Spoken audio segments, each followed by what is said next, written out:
This is the full story of what if Asta had Gojo's powers. Please enjoy yourself, have some fun, and I will catch you at the end, which is going to be long from now. But yeah, enjoy this long ass video. Alright, I'ma see y'all. Let's begin. We begin this part with the 7-year-old Asta training in a forest. As he holds his hand out, he focuses as he would flick his finger. He causes the ground to be ripped up and a boulder is lifted up, with Asta then grunting and swiping forward. The boulder would then hit a tree and crumble, with him then falling to his knees as his eyes would flicker with a certain color. I still can't do it. With a frustrated look, he would then get back up, only to instantly get a headache as a side effect of his magic, which he yet does not have a name for. Bearing with the pain, however, Asta would then run through the forest he was in until he reached a certain gigantic gate. And that gate on the other side had a certain place, and he used a secret passage underground, and he would go out on the other end and walk into a much more murky like forest covered with the murky mist. Instantly, Asta was too scared to even move forward, but he had to, so he took a step. This is nothing. It's not a big deal. However, he comes to a stop when he hears growling, and from the shadows step out a snarly demonic wolf, entirely black, as he would then leap at Asta, who would grunt and blow the creature away with invisible force. However, as it lands, the wolf would then quickly get back up and run at Asta before then biting and digging into his arm. Asta would scream as he holds his left hand out, and this creates a force that pulls away the monster as it would snarl and it is left mid-air. Shut up and die! He would then punch the air, and a crushing force hits the wolf's stomach, killing it as he is then let down, and Asta would then wipe off the blood splattered on him. That was sloppy. I'll do better on the next one. He would drag himself farther and farther into the dangerous forest to fight, and you may be obviously confused, so I'll explain what the hell is going on here. This forest Asta has entered is named the Cursed Abyss, one of the many places holding cursed beasts. Years ago, cursed beasts began to appear in different levels of strength, ravaging human homes, killing people. No one knew where they came from, but luckily mages were still a thing, so they fought and slowly started to calm things down until the elves arrived. The elves are people full of abundant energy and mana that had been hiding their existence, but feeling charitable, they came to help humans. This, however, backfired when the humans' greed overtook them, and they killed them, taking their magic with the ritual. Anger overtook their leader that found his people killed by a horde of grade 2 beasts, my bad. And in a strange twist, the beast would then merge with them, creating the first ever grade 0 cursed beast, and the first Wizard King took it down. The young man would then die, with the details of the story being fumbled over the times and making people believe that elves were simply devils in disguise. Places were made to hold these dangerous beasts, and at some point Asta willingly chose to just train around there. Why? Because he is alone and must get stronger for the goal of reviving his dead family. Asta was born with white hair, bizarre eyes, even white eyelashes. He got the full package. His magic allowed him to repel, pull, and stop things from touching him, but he was always physically weak as well as mentally weak, so he was a bit meek. That all changed one day, the very same day when he lost everything. As night falls, you then see Asta running out from the forest bloody as he be getting chased by grade 4 beasts who almost get him until he goes underground and digs with his life on the line. He eventually makes it back on the other side and he hears the beast snarling as he lay back in complete exhaustion. How long is this gonna take? Asta's first goal was to bring up his physical strength, and the forest he enters specifically held grade 4 beasts, which are the weakest of the weak. These barriers and walls are almost everywhere except for barren lands plagued with these monsters, and the place that held the most beasts were called Forsaken Realms, and sometimes commoners lived near that area, so places like the Clover Capital were paradises. Asta was in one of those Forsaken Realms, which was of course named close to the orphanage, the town of Hodge. Sorry about the misstep right there. But he chose to live alone. And after eventually dragging himself back to his little own spot where he lived, he would then wrap himself up with leaves to stay away from the cold, and he also used magic to kind of help a little bit.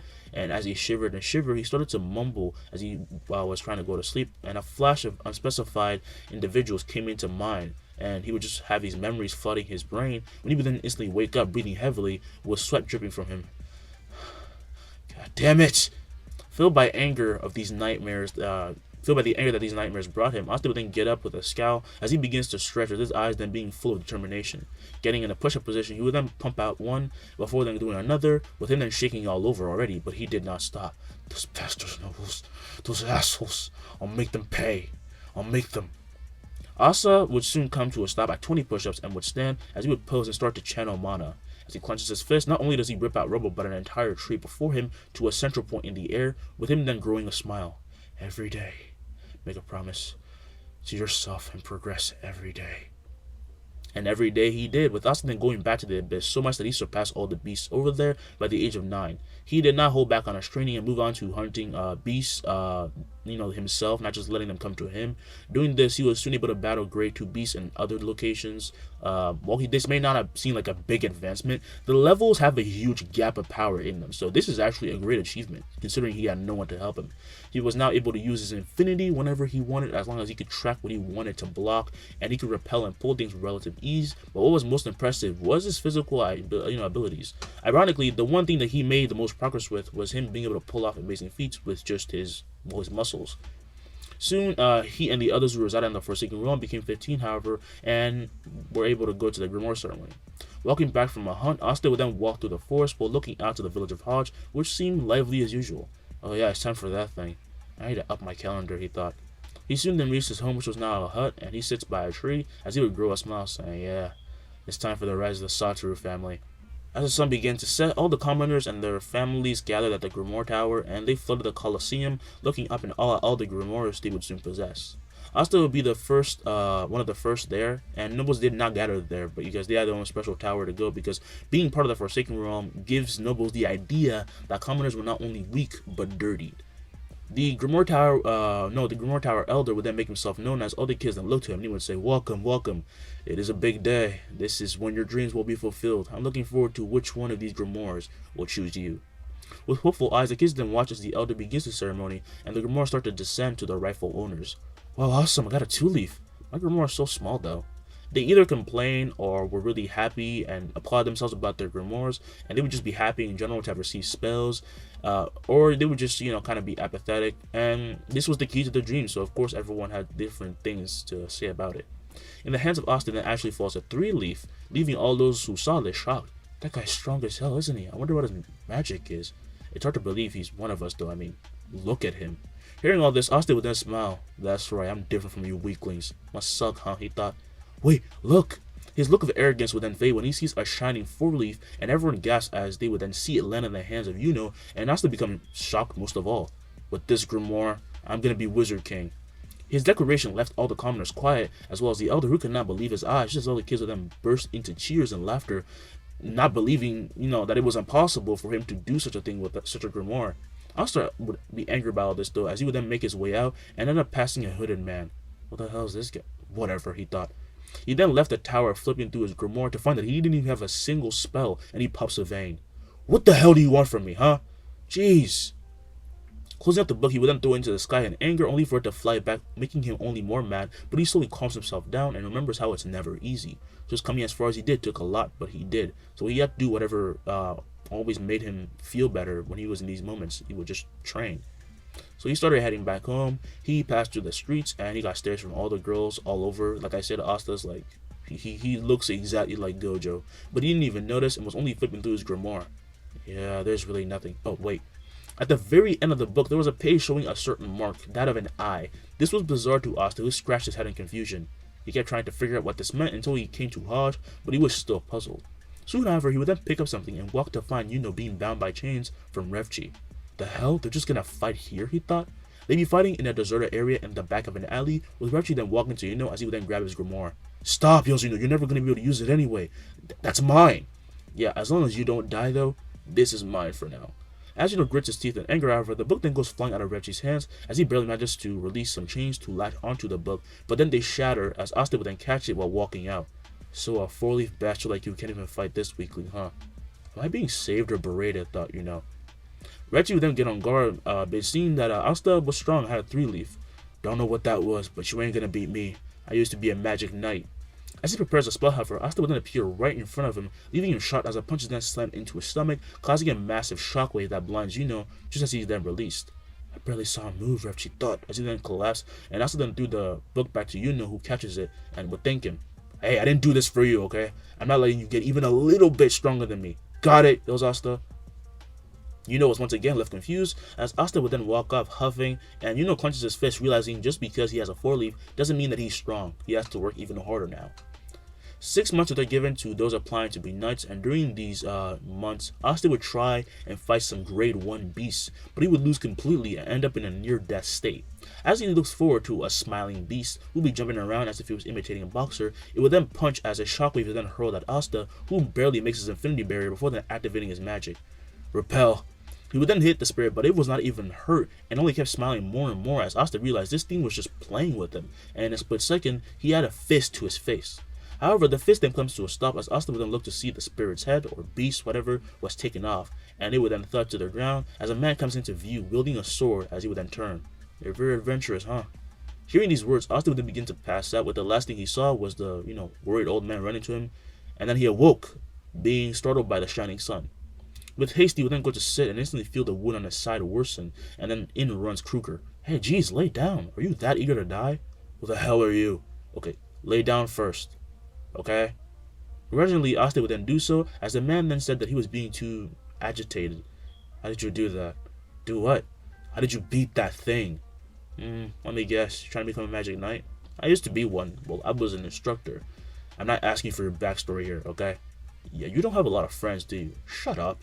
Kruger would then laugh, saying, I don't know what to tell you. It's experience and magic power. You're pretty impressive, but you shouldn't be willing to kill yourself so easily, to get so strong so fast. Hearing this, the young man becomes quiet, and Kruger sees that he is deep in thought and saddened by something, but he also saw a glint of determination regardless of all of that. I can help you if you want. Why? Why not? Yeah, because that makes people trust you, said Asta.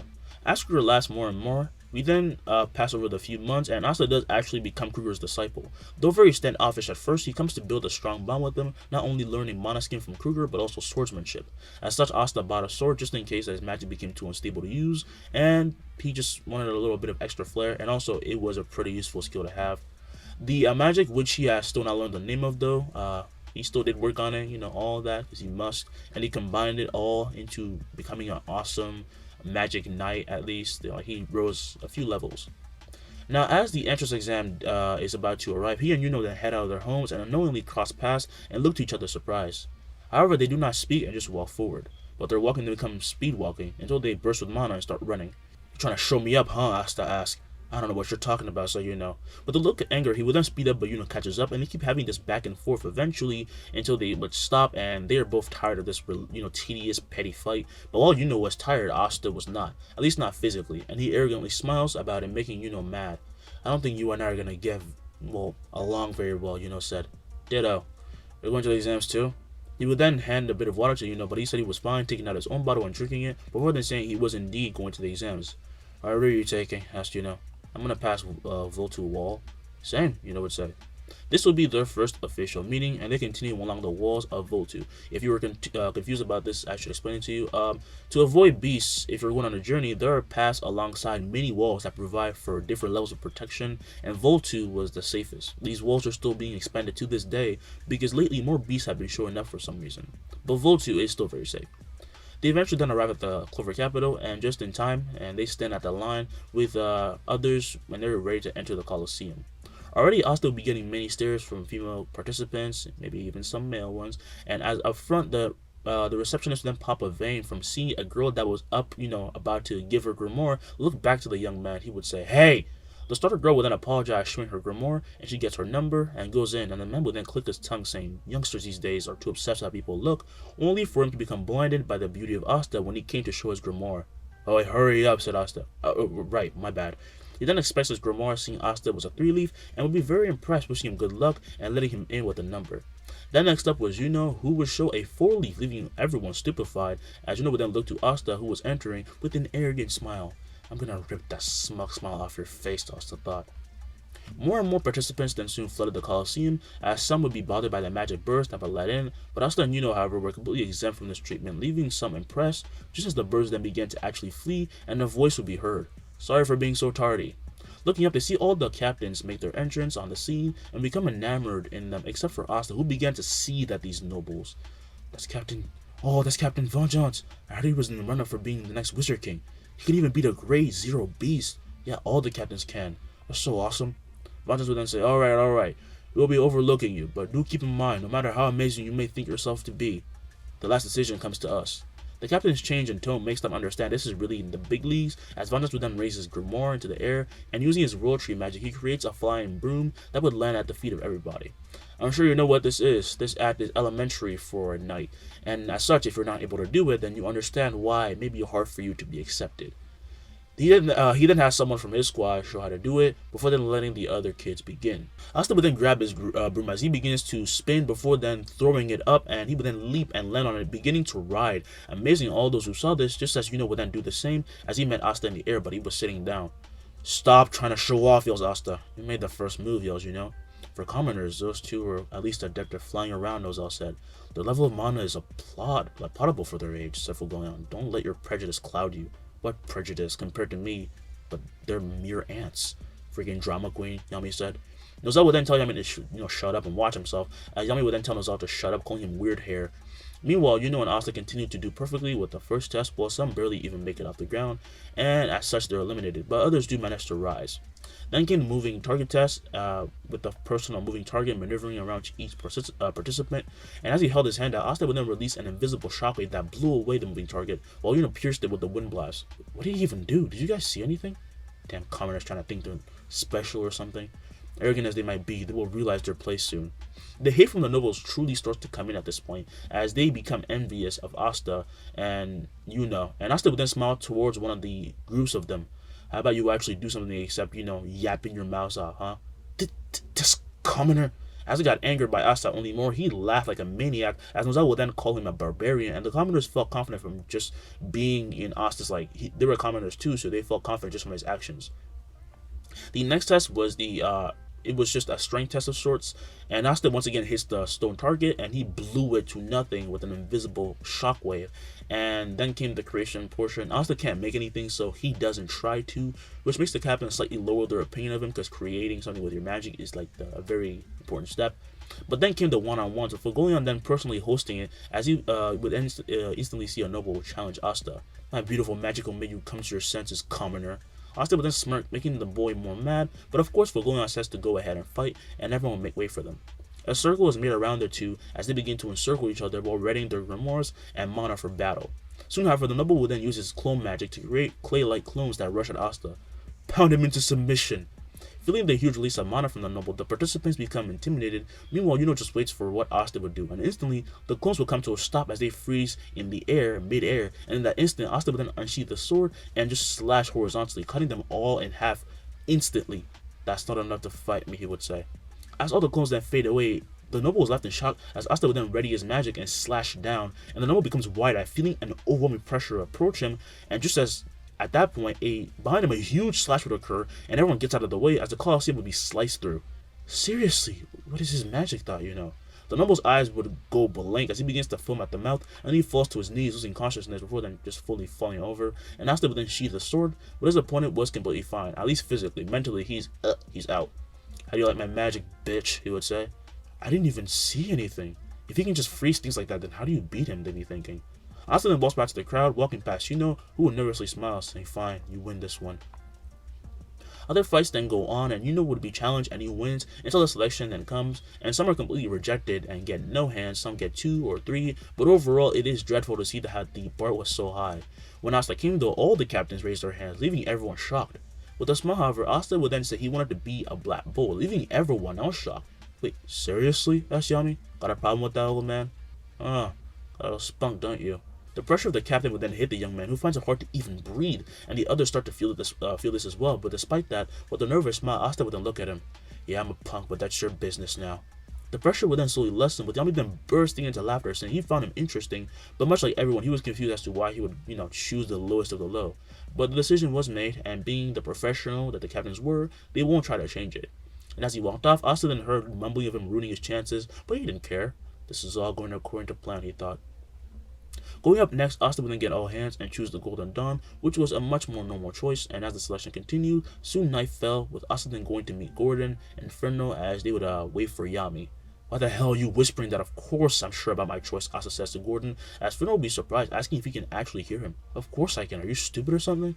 Inferno would then pop a vein listening to his new Kohai, and being scared of having to deal with someone like Langris, he just kinda had to bottle up his feelings a little bit, because Asta sounds like an elitist, Now, as they talked, would then approach Asta, and he would ask what he wanted.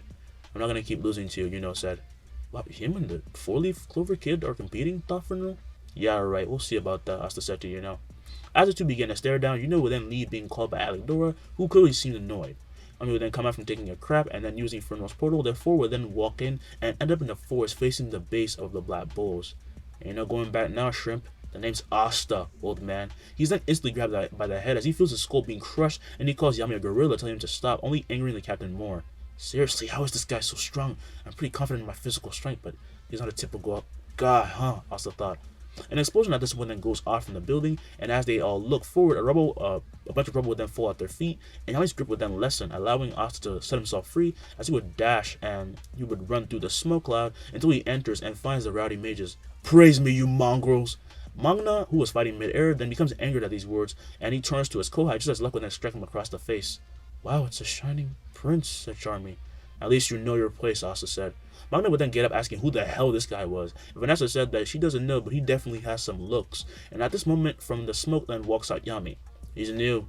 He's got a bit of a loud, mouth, so teach him some discipline." Ghost then comes up to Asta, showing him a picture of Marie. "Isn't she adorable?" "I don't care," yells Asta. "So you've chosen death." Releasing a mirror beam at Asta, he intends to end his kohai, who then dodges, asking what the hell is wrong with him. And Lugda says that they're having so much fun, so he should just jump in and fight. And he would then go at Asta with a lightning claw, but as he strikes, nothing happens to him. Lucky is actually knocked back by something invisible, and he would then ask, "Wow, how'd you do that?" Asta would then smile, going to answer, but he then gains a look of horror. The same happens to everyone as they slowly turn to see Yami raging, so they quickly apologize, and he says, "Get the hell over here." They instantly all gather, and he probably introduces Asta as a new member, but of course, Magna doesn't accept him yet and proposes a baptism. As they step outside, the two would have the Black Bulls act as an audience of sort and sit on the couch as they tell Magna to go easy on the young boy. Asta, as he then sees the sword, however, would say, "If you relax for even 1 second, you will die."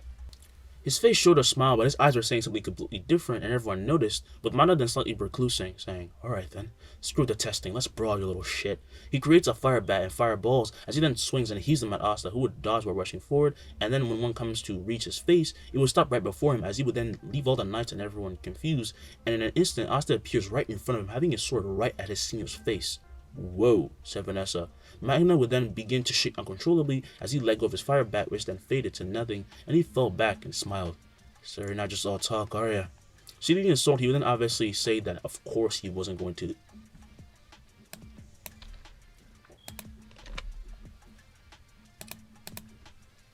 Seeing his sword, he says obviously, giving Magna a hand and helping him up. "If you can mouth off, then you can be ready to prove yourself next time, right?"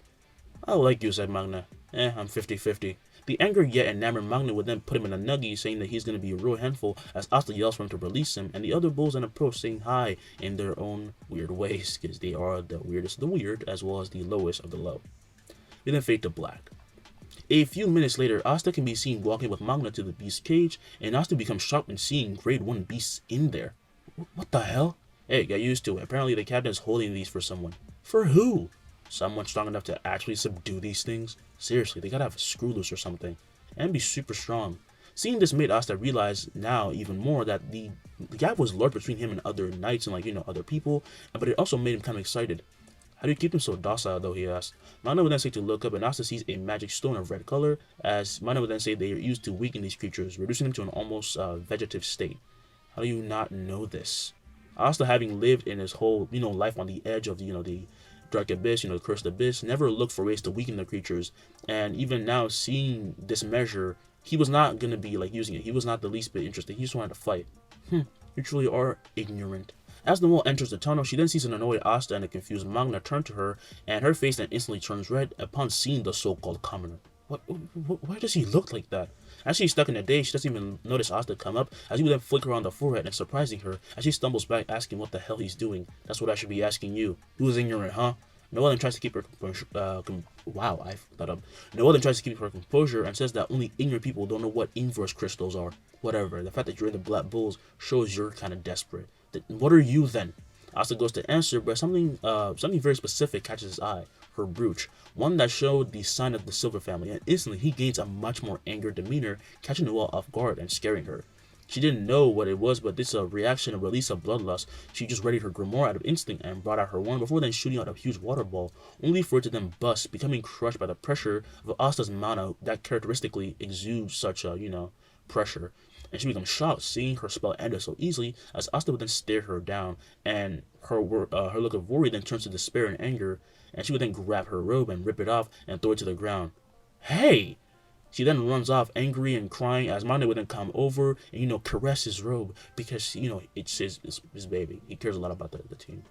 And she wished that she never joined this rundown place, and she freaking yelled it. And this is when, Magna would call Noelle a bitch. And the feeling was mutual, for Asta. He felt the same, but he could not contain himself and just walked off as well, leaving Magna confused. What the hell is wrong with you people? He yells. As night fell, Asta then went to his own room and was gifted a robe, and the next day he was forced to do chores, but he would force Magna to help him regardless of what he said, and so he went out to start training. But he picks up some sounds and heads to the other side of the base, as from the bushes he then watches as Noelle trains. She throws an attack and misses, making Asta chuckle. Man, she sucks. He then comes to a stop when he sees her fire another attack, and he finally sees all around her that dance made by her magic. She had been doing this since morning, and even though she had been missing, she just didn't give up. This slowly frustrates Asta, who can only watch her miss and miss and miss. He thought, stop acting like you have it tough, you freaking princess. He, however, could only watch, not knowing how to react. Meanwhile, Noelle would then fire another attack and another, thinking back to Asta's stare a little bit. He's just like all of them mocking me. She then fires another shot and it curves, plunging into the ground, and she fires another that misses again. Why? Why won't you listen to me? Just hit! Her mana then goes out of control as she fires another water ball, and he will then come to imprison her and start drowning her. Dang it, can't stop. Asta watches as the spell would then ravage the forest, and he has to jump back as a tree beside him would then be completely left ripped out, and he is left shot by the potent mana she possesses. This only makes him more mad because he doesn't know what to do, and there's too much mana for his own magic to unravel. However, the bulls then arrive on the scene and quickly get to work on thinking up what to do, and Luck will then say, "Hey Captain, throw me." They all look at him like he's crazy, but Yami then smiles, saying, "Why not?" as he then grabs the little battle maniac and hurls him to the skies. While enhancing himself with mana, Luck will then create his lightning boots and claws, only to be backhanded by a water web as he crashes into Magna, and they watch as the water ball will then explode and grow even bigger, hitting part of their base. "What do we do? There's no way we can actually stop this without hurting her," said Charmy. "Those level 1 beasts might be even too much for me to handle by myself," thought Yami. She hits the cage, and she might disrupt the stone. His thoughts then wonder as everyone is honestly stumped, only for Asta to then run out in front of them. "Don't mess with me." He would then explode with mana as he holds his hand out, while a white mana circle would then form and expand below his feet. Mana would then say, "Asta, shut up. She's gonna ruin everything. They're not gonna ruin everything like they always do. Not this time." In that instant, his Grimoire would then shine as everyone notices he has a new spell, and Asta would then smile, saying, "Took you long enough. So that's your name, huh?"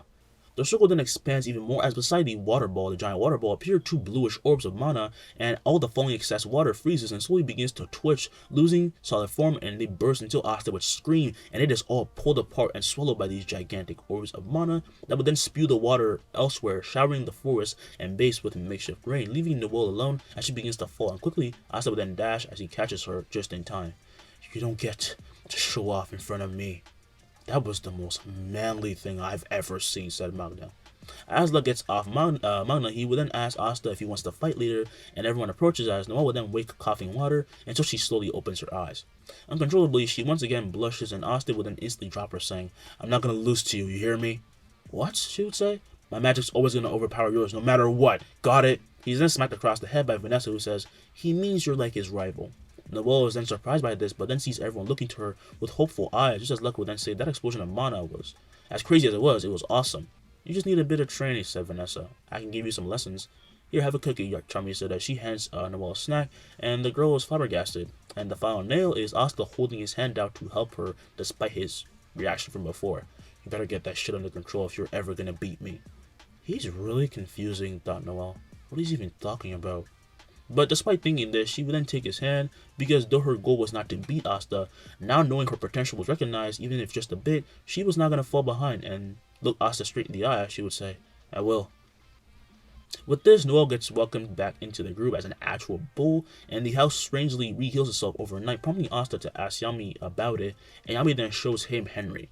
As he stood before the sleeping man, his eyes then flicker, and for a moment he sees a murky aura. What the? Yami then asks what's wrong, and he would then wipe his eyes before then looking again, and the aura was gone, leaving him confused and annoyed. But not knowing of his curse, he then walked up to Henry, with Yami waiting for him to feel the effect of it, but Asta even holds Henry's hand, sympathizing with him, and yet his mana was fine. And at this point, Henry would then wake up as Asta would say, "I know you don't know me, but I just wanted to say, it'll get better." Henry would then be confused, asking, "How are you still fine?" "What do you mean?" Henry then looks to Yami, who shrugs his shoulders, and the man just gives up, smiling at Asta, who, just says that again, like he's gonna be fine, and Henry would then thank him. Meanwhile, Yami just thought, the hell's up with this kid's magic? He's the weirdest spatial mage I've personally seen. Not even a hint is leaving his body. Time skip 3 days. Using his new spell Azure Blue, Asta would not only be able to freeze level 2 beasts, but cut them up with his katana. He has a katana, but he also could pull them together with so much force that they explode to bloody guts. Azure Blue, he would announce, as the spell would then bring some beasts running towards him, and they start to be pulled away, and they claw at the ground, only to be brought back, together and like crushed into a bloody paste, and they would then clash with their own kin and just die. But as their blood and carcass hit the floor, Asta could not help but have flashbacks to the overwhelming wall, the level 1 beast, the grade 1 beast, that beat him, and he clenches his fist as he puts away his sword, and he heads back to the wall of Votu. After passing it, he then heads back to the base, and arrives as when he then enters, he sees a naked Magna and Yami, who'd have just gotten home as well. "Oh hey Asta," says Magna, "you put some goddamn clothes on." After doing so, the two would then explain that they lost the bet, and now Noelle and Magna were going to go on the first mission, which needed them to beat some boars. Asta took the mission because he needed something to distract him. Noelle came because she likes Asta, but also wants to test her magic, which she has been practicing much more. So accompanied by Magna, they make it there. Asta does ride on his own broom though. And we then see Asta slice through a boar after a boar, and he would then come to a stop when he sees Noelle almost hurt by one, and he rushes in, appearing beside the boar as his head would then fall off. "Seriously, what the hell are you doing?" "Sorry, it's just really hard." Asta would then sheath his sword, and he would say, "How about you stop closing your eyes first off?" Shut up, what do you know?" She then begins to blush as they continue to argue, and Magna would then cut in saying to stop. "Jeez, what is wrong with you two? Asta's being annoying." "Noelle's stupid." Noelle would then say to shut up, and she fights back again, with Magna starting to feel very tired, but then they all simultaneously feel a huge surge of mana. Moving forward to Sashi Village, they find it enveloped by a barrier of mist, and Magna would say, "This thing's covering the entire village." Asta would then take a closer look, and for only a moment he faintly sees something, as he would then quickly punch before then pulling back his hand and yanking part of the barrier off as he would then rush in. "Oh right," says Magna. He and Noelle then run in as Asta would then run and run forward and forward until he reaches the village, and he would then see an old man almost pierced by an icicle, but luckily he just manages to hold his hand out and thus using his infinity to stop it, and he would shatter it as he would then run in front of them, and Heath would become very bothered. "Don't worry, I'm here." Noticing he was a magic knight, the villagers become very happy, just as Magna and Noelle then arrive, and instantly Magna would then ready his grimoire, as does Noelle, who runs to the villagers asking if they're okay. The young child who had just almost lost his grandpa nods and hugs him, with Heath then speaking, "Why are you stopping their execution?" "The hell do you mean execution, you bastard?" said Magna. "Your words mean nothing. These commoners were set to be killed, and so they shall be." Magna, recognizing the old man that had almost just died as the one they lost to, would seethe with anger, as well as Noelle and Asta, who would then hold his hand out, saying, "Let's destroy these bastards." In that instant, his Grimoire would then glow as all Heath's men would then pull to the sky and slam together, catching them off guard as they would be knocked out, before Magna would then barrage them with his fire magic, and he would say explosive scatter shot. They fall to the ground, beaten and burned, and the mist barrier would then fade, with Asta then rushing and appear in front of Heath, and he would swing down with his sword, but the mage would then make a ice shield, which completely blocks it. This guy's actually kind of strong, he thought. As he says this, Magna would then throw another barrage at Heath, who counters it with his own barrage that blows away Magna's and almost hurts him, but he manages to dodge. But in that instant, Asta would then push and break the barrier, the ice shield, and in doing so, he does a full swing, and a huge cut bursts from Heath's chest. He then falls over in pain, as Asta would then say, "I'm your opponent, you bastard." He would then manage to get up out of anger, as he would then use more barrages, which Asta and Magna had to stand in the way of and keep blocking. Noelle, meanwhile, wonders what the hell she's doing.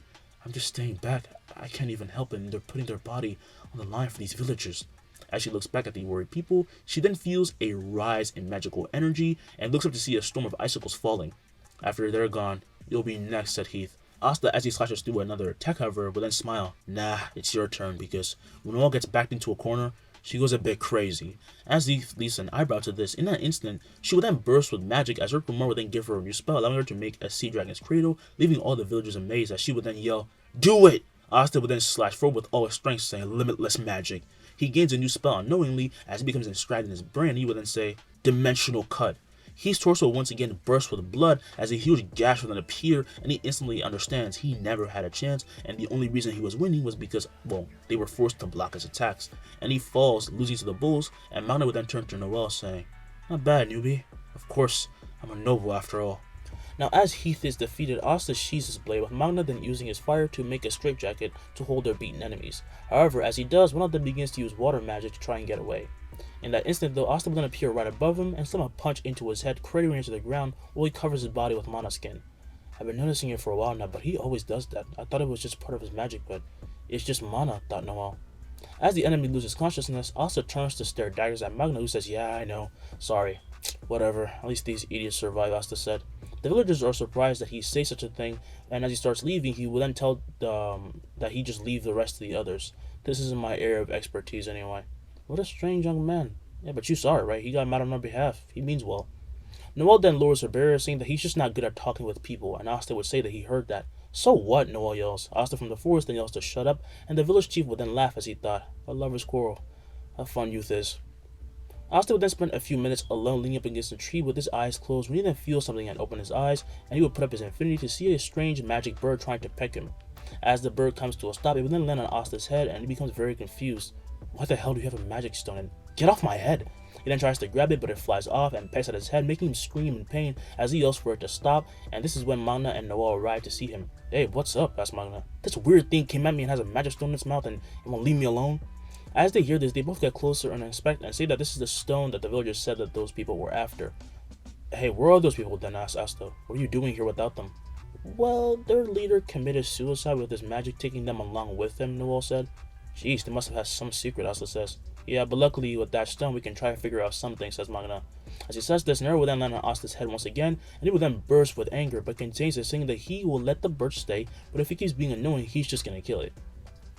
They soon then return home and are congratulated by Yami and Vanessa. You idiots are pretty good, huh? The only idiot here is you, states Asta, but he instantly has Yami grab him by the head and squeeze it, as he would then scream, calling him a gorilla and saying to let go. Yami eventually does let go, and even says that they got a star from Julius. Well, seriously awesome, said Magna. What the hell are you acting so excited for? We're down by -30, said Asta. This news shocks Noelle, who asks just how lazy they've been, and Yami will then go and place the star on their board. An arrow once again lands on Asta's head, as Vanessa will then ask, oh, where did this little cutie come from? Talking about Mirror the bird, Asta asks. Ha ha, real funny, Vanessa said. Asta, however, says he's being serious because clearly the only cutie here is him, with Magna then saying the fact that he can say that so nonchalantly is kinda weird, but he cannot deny that Asta definitely has the looks. Well, anyway, the objects you brought back were sent to be investigated at the Magic Forensics Squad, said Vanessa. Yami then comes up saying they also get their first paycheck, and he will then hand them some pouches filled with, their currency, whatever it is, and Asta receives it and tightly holds it before then putting it away, almost looking mad at the reward.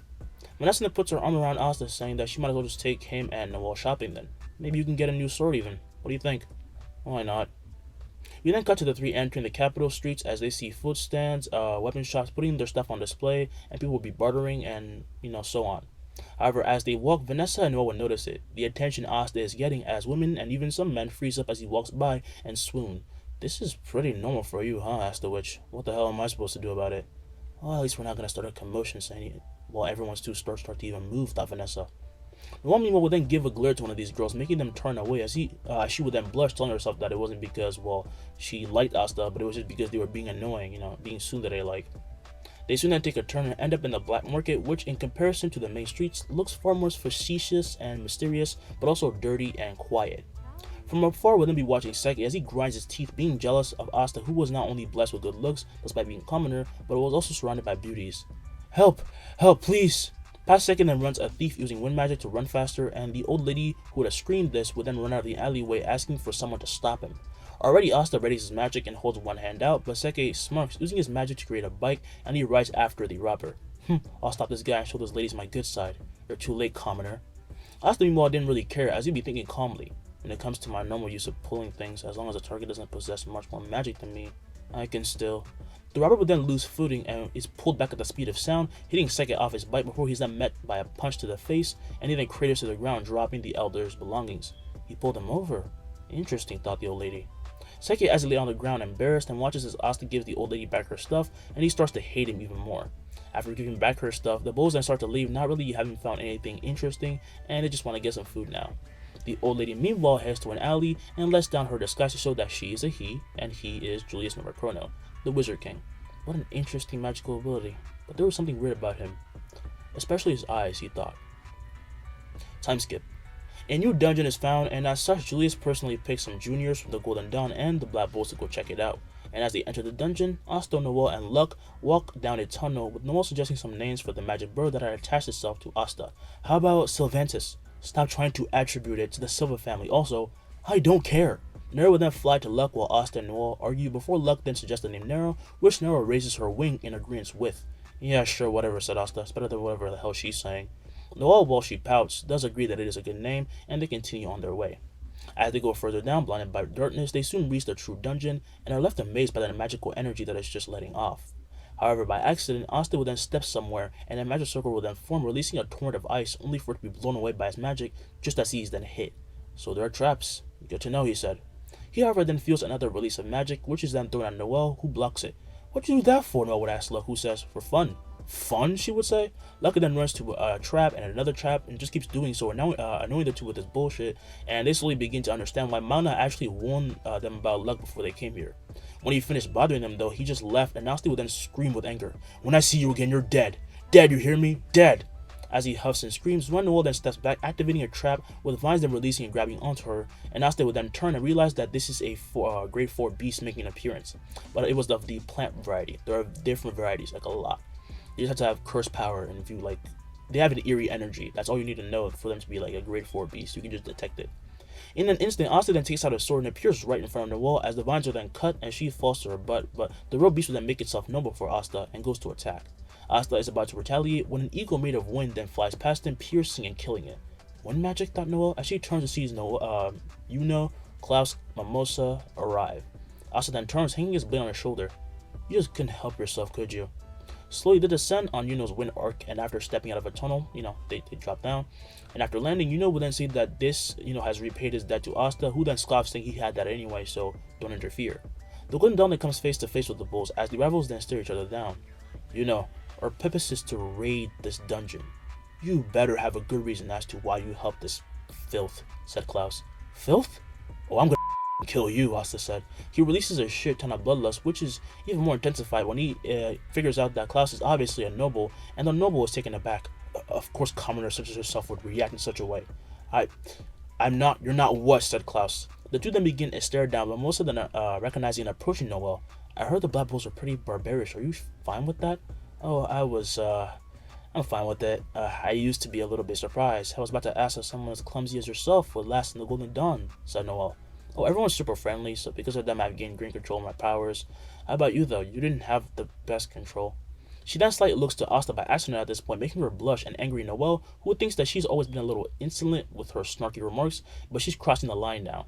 Of course, this is just a big misunderstanding between the girls though. Noelle just thinks that Mimosa is snarky. She's not. She legitimately cares about Noelle. Mimosa, however, then regains a bit of composure and changes the conversation, saying they received the mission to come here from the Wizard King himself after they personally got a star from him. Oh, us too, Noelle said. Huh, as if, Klaus yells. We don't need your validation, Four Eyes, Asta said. Just like you, we were sent here by that king, or whatever. Even if that were true, where's your third member then? Don't tell me you lost him. As Asta starts to only hate Klaus more and more, we find out what Luck has been up to, getting his ass handed to him as he finds himself locked in a prison of Lotus's smoke magic. Sorry kid, but I can't lose here. Luck, however, continues to struggle, though aimlessly, as he mutters that he must win, with his eyes being filled with unyielding fighting spirit. But his fighting spirit is misplaced and fueled by something much more heinous that Lotus would pick up on. Though he does not know what plagues Luck's mind, he is definitely too dangerous to be left alive, so he tightens his prison, with Luck then starting to get weaker and weaker. However, before it's too late, the smoke is then ripped to shreds and blown away as Asta appears right before Lotus, who becomes nervous, with Asta then slashing upward. But the Major barely dodged, getting his ropes cut instead. And another one arrives. Who are you two? Noelle would arrive as well, and she holds her wand out, saying that they were Luck's teammates, but Asta simply looks mad as he's about to turn and scold Luck, but in a flash, he runs past him, creating his lightning claws and boots. I have to win. I have to keep winning. If I lose, then she'll leave me in. Mom will leave me in now. I'll be alone. Sit down and listen, said Asta, with him then fortifying himself with mana skin and upping his speed as he appears right in front of a surprised Luck before then punching him right into the ground. Lotus and Noelle are surprised by the development, while Asta will just scream at him, "Are you stupid or something? You don't get to do whatever you want on my watch." Luck is stunted right as Asta grabs him by the collar. "Listen to me, you little I don't give a damn what your issues are at the moment. We came here together. We're a team. You get hurt and we lose credibility." During that moment, Lotus releases a wave of smoke by holding his sword forward. Asta would then pull it over before then throwing it aside with a glare, and he would then thrust, releasing a dimensional cut that rips open and almost hits Lotus's heart. He's in a different league, but it'll still be nothing compared to him, he thought. His body then thuds to the floor as he begins to bleed out, and Noelle then runs up telling Asta to calm down. She pries him off Luck and says, "What I think he means is we're a team. You can't just go off on your own like that. We're here for you, you know?" Luck quickly then returns to his senses, not because he made a realization, but because he kept ignoring the fact that his teammates, were here for him to rely on. He no longer needed his mother, he had the bulls, and he would then smile and stand straight. "Yeah, I guess fighting together is more fun." "The hell do you mean by fun? I swear I'm gonna kill you." "Calm down, he's clearly come back to his senses," Noelle would say. "Sorry about that, I just got lost in my thoughts," Luck would say. Noelle would then sigh, saying she can't believe that he's their senpai, and just ask for him to calm down because they're here to help. Right, Asta? Looking to him, she waits for an answer, but returning, he would just say that they better hurry, because they need to reach that treasure room first. "Never do like that again." "Got it," he said. With a thumbs up, Luck would then say, "Got it." Covering himself with mana, Asta then runs forward, with the two of them falling right behind, as Nero then flies and lands on his head, and after doing so, she points to the left. "You're telling me to go there? That's where it is?" Nero would then nod as he would then switch directions, saying that she better be right, and the others follow after. As he runs ahead with all his might, Luck would be in thought as he would see that Asta was using something that their captain always did. It's making him super fast, he thought. Quickly, they would then reach a tunnel and run until Asta would be the first to reach the end and leap out into an open area. He sees Yuno about to be cleaved by Mars' giant sword. Klaus was also down for the count, and Mimosa was healing herself because she wasn't in bad state. But the flying maze then notices Asta's presence as he turns, creating another sword, as he would then swing it at him in response. Asta unsheathes his blade and strikes, and as they clash, this gives Yuno time to run out of the sword's way as it would then cut through the ground. "Get the hell off me!" Asta yells as he pushes away the sword before then kicking the air, allowing him to fly forward and blitz Mars with a smile, only to then be instantly pierced from all sides by mineral blades. Luck, Noelle, and Yuno then yell out his name in worry and anger, but gritting his teeth, Asta would then explode with mana that shatters the minerals, and he also starts to leak blood as he would then slash. He doesn't really care anyway, he's gonna fight. Mars would then avoid a wave of magic while Asta begins to fall, but Luck would then catch him. "Stop moving, you're just gonna..." He then comes to a stop when he sees Asta actually tightening his muscles, and the bleeding stops as he would then stand on his own, saying, "Nah, screw that, look at him. That bastard thinks he got the advantage, so we're gonna thoroughly destroy him." Mars and everyone feels his unyielding spirit and bloodlust, causing Yuno to rise again. "I can't complain then, can I? If you beat him in that state, then I lose." Noelle, as she arrives beside them, then realizes Mimosa is hurt and gets mad, saying that she'll run to her and they will give her an opening. Asta and Luck then nod, with Asta then tightening his grip and Luck bursting with lightning, while Yuno then gathers his magic, and in that instant, they all attack. Quickly, Mars creates mineral cones that charge at them, and Luck actually ends up saving Klaus while he makes a way for Noelle to reach Mimosa, and Klaus would then become very ashamed. Meanwhile, Asta reaches Mars, who tries to hit him with a shard, but he would just cut through it and extend his magic to Mars, who feels something approaching, so he makes his armor, only for it to be shattered. He actually reached him, thought Klaus, but how? He's filled with injuries. Tightening his grip again, Asta would then slash again as Mars then steps back, avoiding it, creating another huge mineral blade, but it is slightly blown off course by Yuno, just as Mars' torso would then explode with a cut. A delayed effect, they all think. "Yeah, it doesn't feel good, right?" Asta said. Noelle at this point then reaches and puts a barrier over Mimosa, who apologizes for being in this sorry state. "Like I said, you were always clumsy, which is why I'm gonna protect you this time," Noelle said. Lighting up with happiness, Mimosa then thanks her, and Noelle finds that Klaus is about to be hit by an attack at this point, so she saves him with a water blast. "What are you doing? Pay attention." "It can't be you. You expect me to calm down over some arrogant commoner still fighting despite such injuries? It must be luck, something. It can't be talent." "Then keep watching and see if it's really just luck," Noelle would say. Meanwhile, Yuno tries to help Asta, but he is running low on magic, so soon Asta ends up fighting on his own against Mars. During their battle, Mars would then make a gigantic arm as he would then push and punch, and he would then stop right in front of Asta, causing a ripple to show a transparent barrier around the mage. Spatial magic, Mars thought. They all then feel an enormous concentration of mana from this barrier, but feeling annoyed, Mars would then create a full-on golem and throw another punch with his other hand, which Asta would block, but he's barely able to do it in time, so he is pushed back, and he starts to spew blood, and his clothes are now completely ripped up to show his body, and Klaus would see it. He sees Asta's body covered with scars that were already there, and it seemed as if every muscle on his body had been worked to the bone. He was like ripped. What are you? Asked Mars. What kind of mage works on their body that much? Are you insane? Maybe, but I have something to reclaim. You're standing in my way at the moment, and you're standing in mine, said Mars.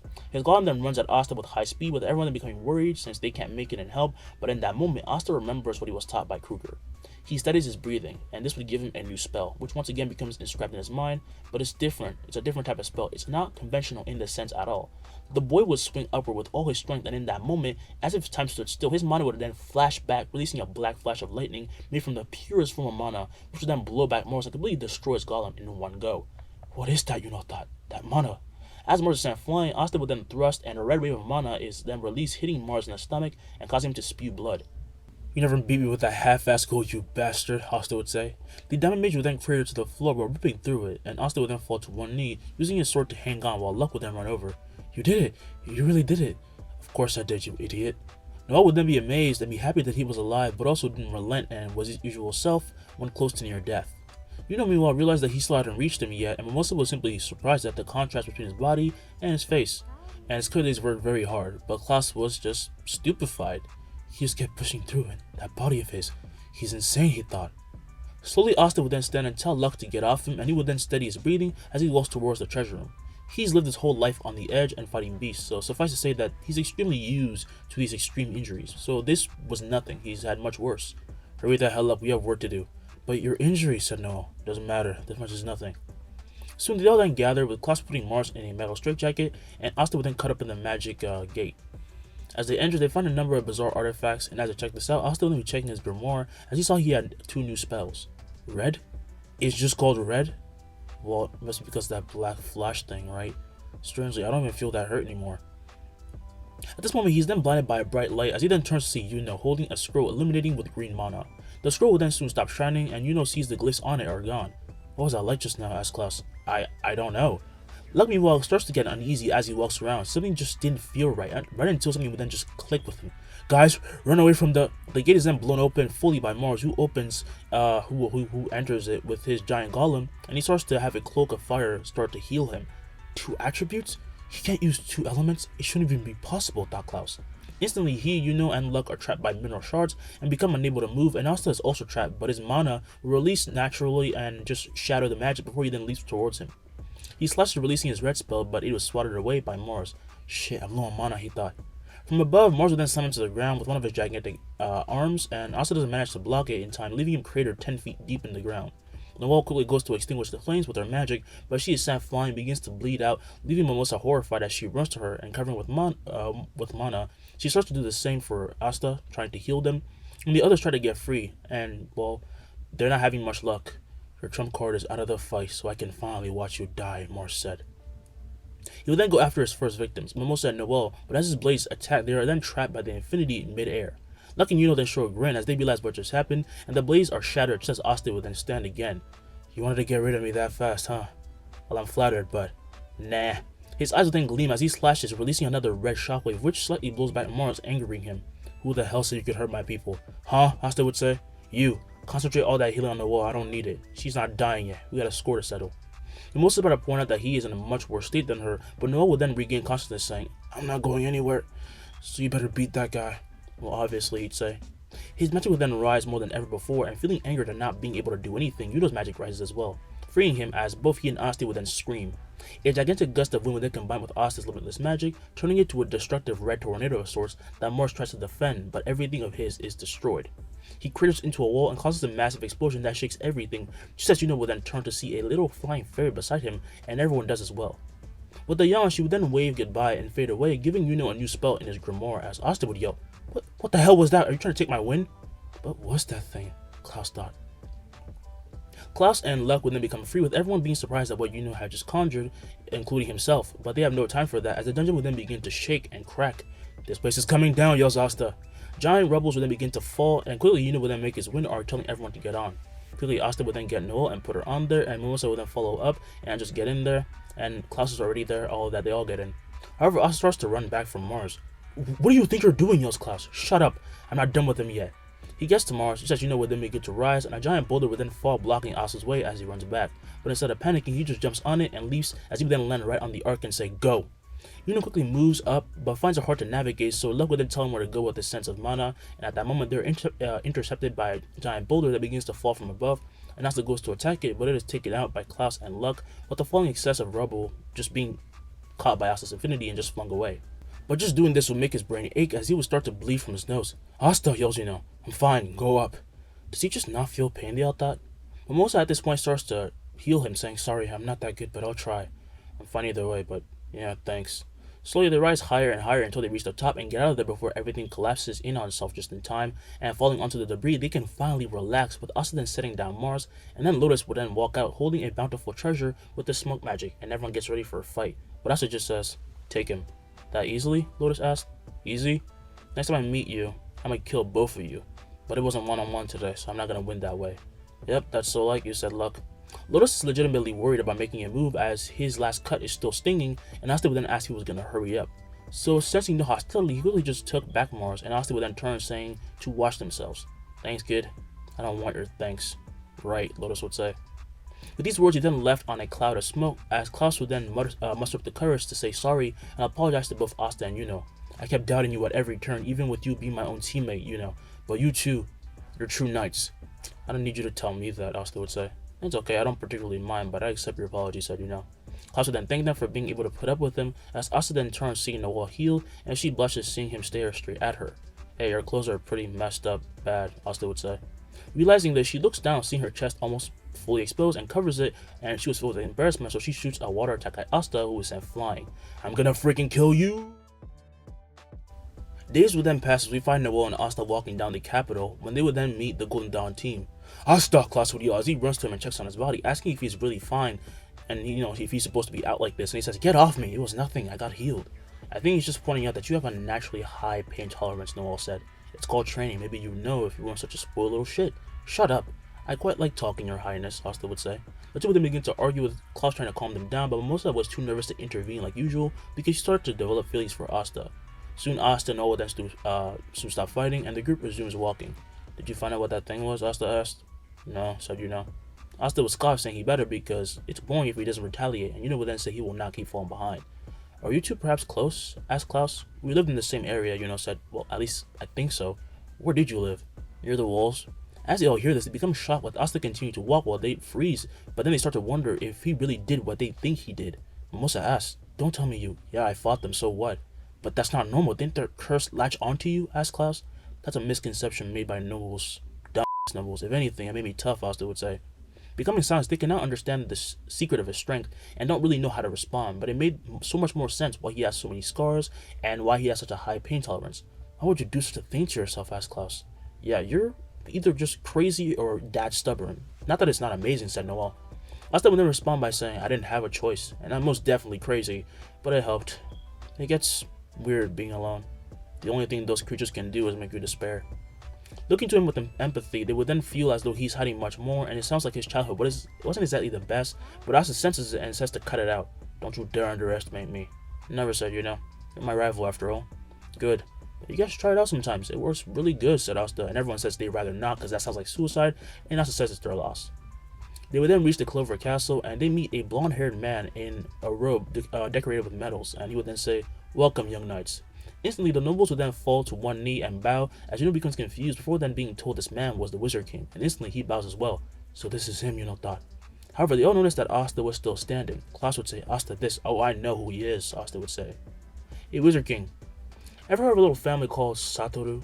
Hearing this name puts the fear of God in Julius, with everyone then noticing this, as the king would then clear his throat, saying they can all stand, and as they do, Mimosa would then ask if he was okay.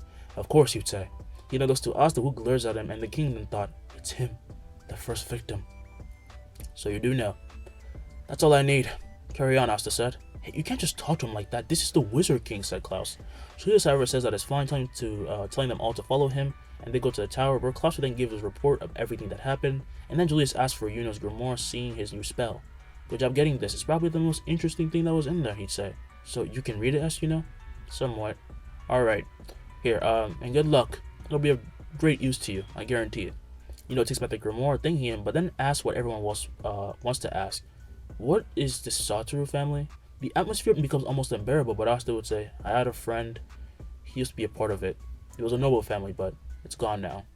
We then have a flashback to see a young Asta as his parents would then be in front of him as their house burnt down around them. His father would then turn saying, Asta, survive, okay? Wait, no, why is this happening? We didn't do anything. His mother then turns saying, it's okay, it's okay. We'll meet back with you, okay? Take the secret door and run, okay? Mommy and Dad are gonna be just fine. With tears in his eyes, Asta would then run the opposite way and make his way through the flames as every step he takes burns, but he holds out until he makes it out, and he runs and runs without stopping for even a moment. He then returns to the present, and we would flash forward and we see Asta step into the throne room with everyone then seeing the following nights. Fagolian was there, Charlotte was there, Sol was there, Libo was there, Noelle, Nebula, Solid, Haman, Alidora, and Siren. Let's begin the vow ceremony, the king said. As Asta makes his appearance, his almost angelic look makes the noble second guess his commoner status before they then see him grow a malicious grin. Well, I'm definitely gonna show more than you bastards, he said. Goddamn insect, thought Alidora, as everyone can clearly see that he's arrogant and they're spot on, so they now consider him an enemy of sorts, but all in different ways. But how the hell can that commoner have better looks than me, thought Solid. He bit his nails in frustration as Asta made his way down, with his hair waving about in the air, making even Sol react as she would then face away from him, and Charlotte would then notice it as she thought, it's so annoying, isn't it? Noelle, however, cannot help but evade the gaze of her siblings, wondering why she just had to meet them today. The vow ceremony would then continue though, as Asta and Yuno would then gain credentials and are included in it, which the nobles do not particularly like. And after the ceremony, they're then dropped off in the banquet room, and much to the surprise of all the nobles, they find Asta eating quite eloquently, and Yuno would then sit by him, and he was shocked to see this. Who taught you how to do that? My friend, I picked it up as a habit. Alright, he was a noble. Seeing they cannot insult Asta or based on terms of manners, especially Asta, and in terms of looks, they simply talk about their background as commoners, and Klaus will then watch as Asta says, well, actually nothing. He stays the calmest he's ever been, to the point where he feels creepy. How would the Wizard King leave us here? We're clearly unwelcome, he thought, and he actually said out loud, and Mimosa would then say, maybe it's a test of sorts? At this moment, Leopold would then approach Alidora, who becomes irritated at the sight of the young knight. The young knight would then speak. You have a commoner in your group, right? Seems like he doesn't know his place. I would have handled that dungeon much better. That's some confidence, you Crimson Lion brat, but we didn't expect much from him, said Alidora. We shall be the ones to make Sir Vanya's dream come true. Hearing this conversation, Klaus would then go to defend only to be reprimanded. You, both you and Mimosa, you disgrace the Golden Dawn with your skill. Do you not feel ashamed? Hanging their heads to become meek, as they cannot deny they were not much help, and simply listens as he has to holding his anger. But Noelle was having it worse as she comes face to face with her siblings. So the failure shows herself. What are you doing here, Solid? I just wanted... You were practically expelled, mind you, Nebula says. I'm surprised you even show your face outside. Sister Nebula, I leave. She becomes unable to speak as she freezes in the presence of Noelle, who would approach saying, you do not belong here. Leave, you failure. Nobles would watch and snicker, with Noelle's spirit coming just down and down, becoming crushed, and she then has water poured on her head by Solid. Even this is more skillful than your pathetic spells. The whole room freezes as Solid is then slapped across the face by Asta, and he drops the cup, which Asta then catches. Asta? Noelle said. Man, you're pathetic. I thought you were gonna beat me. Becoming angry at what just happened, Solid then screams, shooting a water lance, only for it to freeze before Asta, leaving him shocked, with Asta then starting to laugh. Oh man, I love this. The water spell just splashes to the ground as Asta would then jump back before then landing on her table, saying, shit like that won't work anymore. The infinity cannot be applied for God knows how long. Has this commoner gone insane? Slapping someone from the Silver family? Asta then surrounded by a sand prison that binds him, with Alidora then saying to stop doing things out of his pay grade, only for the sand to be blown away to show Asta making a hand sign without a single bruise on him. How is this possible, said Alidora. I'll tell you something. My magic. Holding the cup out, he then crumbles it, using his powers until a sphere of glass is left, and a huge concentration of dense mana can be felt. My magic allows me to bring to reality the concept of infinity. In that sense, things that come close to me become slower and slower forever, meaning you cannot touch me. It's the convergence of immeasurable series. Who else wants to try me? What kind of spatial magic is that? He must be bluffing. There's no way such amazing magic can belong to a commoner? Of course, some are confused about his status still. However, the mages were too scared to try anything, and he looked so confident, but this is when Noelle would then walk up. Anyone, that means me as well, right? Asta would then scowl at the captain. You're the same bastard who refuses his sister, right? I would love to give you a smackdown. However, Asta was feeling legitimate fear. Since that flash, however, his magic has changed and gained far more versatility, allowing him to even understand what it truly was to its core. Honestly, he just wants to test it. That's enough. The Crimson Line will then march the Silver Eagle as they begin to stare at us for going with an ass. Do you not feel any shame? Seeing the captains intervene made the others surprised but annoys Asta, who then sees Leopold approach him. You're really interesting. That magic is amazing. You become my rival, right now. Asta will then scoff as he jumps down, saying, you're nowhere near my level. He would then crush the glass sphere as it explodes with mana, which freezes all young mages, even the seniors in fear. While the captains aren't affected though, they understand that Asta was strong. The infinity, huh? Thought Noelle. But he must be bound by the limits of magical capacity. And yet he still spoke in such a way. This boy, he's dangerous. This is the thought that ran through all of their heads. We begin this part with Julius in his office as he tells the news of Asta to Marks. He survived? Asked the assistant. He sure did. Are grown up.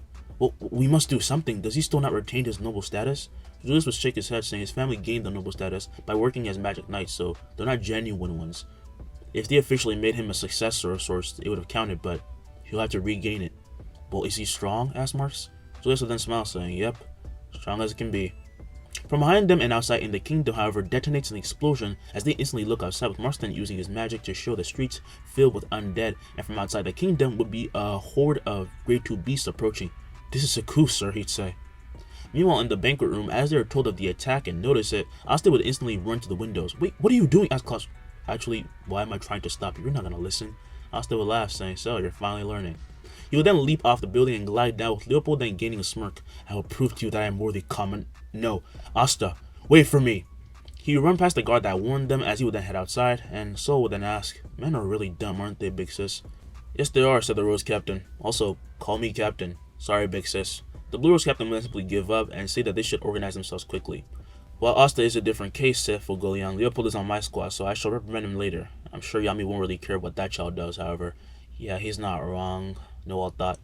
At that moment, Siren of the Golden Dawn uses his magic to show what was happening in the city, and a hologram of Mars would then appear, saying, attention, there are grade 2 beasts heading for us as we speak. Hearing this, they realize they have no time to waste and just head out. Meanwhile, on the streets, Asta will be hacking and slashing through many undead after undead, with Nero then being atop his head, and she points to the caster of this disaster. Yeah, I know where he is. Everything's so clear right now you wouldn't even understand. Gaining the perception of the 6 eyes for a while, Asta becomes able to see mana in the air, even if faintly, and he runs and runs until he reaches Rades, who's about to hurt a little girl. But upon sensing Asta, he freezes and turns to see him. Who the hell are you? He'd ask. Her demise, Asta said. As he smiles, his face would then begin to shine, completely leaving Rades angered and giving Marie time to run to Asta and hide behind him, just as Rades would then yell, I'm gonna kill you, you pretty-faced bastard. Jimmy, show this guy his place. His undead spirit is summoned, taking the form of a mummy with lanky and long limbs, as he would then form spears of mana around it, which would then homed at Asta, only to be stopped right before they hit him, and he would then swing down, causing a huge gash to explode from the mage's side. God! How the hell? Do you have wind magic? In that instant, however, Jimmy is then split in half, as Asta would then be running to him, pulling back his fist, which he then slams into the face of Rades, and he would then send him up to the skies. My magic was no match. It can't be, the undead mage thought. As his body thuds to the ground is when Leopold then arrived, with him being amazed at having seen Asta beat the mage so easily, and Asta would then turn to the little girl. You're not hurt, right? Wow, she'd say. Yeah, I know. He picks her up and puts her on his shoulder before he then sees Leopold, just as Fogolian would then arrive with Noelle. Took you idiots long enough, Asta said. Seems like you took care of the problem. Excellent work, Asta. Around them, all the undead begin to fall and fade into the air, just as they all feel a rise in mana, and quickly Asta would turn, saying, you know, sir, not slacking off. What the hell are you up to? But then another source of mana is felt, with Fogolian then becoming enveloped by a portal. Brother! Brother! Yells Leopold, as Leopold would then run and almost reach him, but he doesn't make it, as he would then crash to the ground, and Fogolian is taken away. He would get up frantically, and he looks everywhere, as does the panicking Noelle, and Asta does the same until he picks up on something, and with a turn he releases a red slash. Following the attack, Noelle and Leopold then look to the rooftops as they see an undead avoid it, and the undead would then lift his hand, grab its own face, and rip off its face to show that it was simply just a mage in disguise. So you sense me. Quite impressive, but it's a bit too late. Another portal would then form below, dropping something that would shock them all. Leopold's despair would then rise when he sees his brother's blood just leak onto the streets, and he yells, "No!" Appearing right in front of Valtos, Asta would then slash down with full of bloodlust with the dimensional cut, but the mage would then dodge and drop into a portal as he told Asta he was being too obvious before he disappears.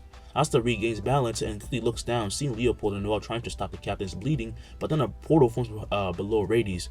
Hell no, get back over here, Asta yells as he leaps out the rooftop and kicks the air. And he is so close to reaching for the criminal, but as he grabs a hold of him, he would then be taken away, with Asta only ripping off part of his clothes before he then craters to the ground on one knee. Just another second sooner and I... He then looks to see Leopold distraught look, and they had lost, utterly. The captains and others, they managed to stop the beast though, but even they noticed that the beasts were slightly stronger than they should be. When they returned, they learned of Fugolon's demise, and luckily his Grimoire has not faded out of existence, so he was hanging on, and Mimosa tried to help as much as possible before he was then taken to the best healer of the Clover Kingdom, Owen. By the way, yes, I've been calling him Alan in all the other series. I would like to apologize. His true name is Owen. I'm sorry about that. Now, let's continue. Gathering outside the medical ward, all magic knights would wait with bated breath to hear the results of Fugolion's diagnosis when they all feel something, a familiar source of mana, just as Julius would then appear out of nowhere. Sir Wizard King, they'd say, as he would then slightly bow, with Julius then saying it's okay, and clearly something has happened, so he wants to be filled in. He is then told about Fugolion and says, I see, for someone as powerful as Fugolion, do they know when he'll wake up? Charlotte would then shake her head, saying that she blames their lack of work and experience. It seems they were after the pendant he possessed. He must have fought to keep it. It's gone. From their attacks we can infer that they have a grudge against their kingdom, said Julius, but it's a bit more complicated. Regardless, in these times people look to magic knights for hope. We must steady ourselves. We will keep fighting with everything we have.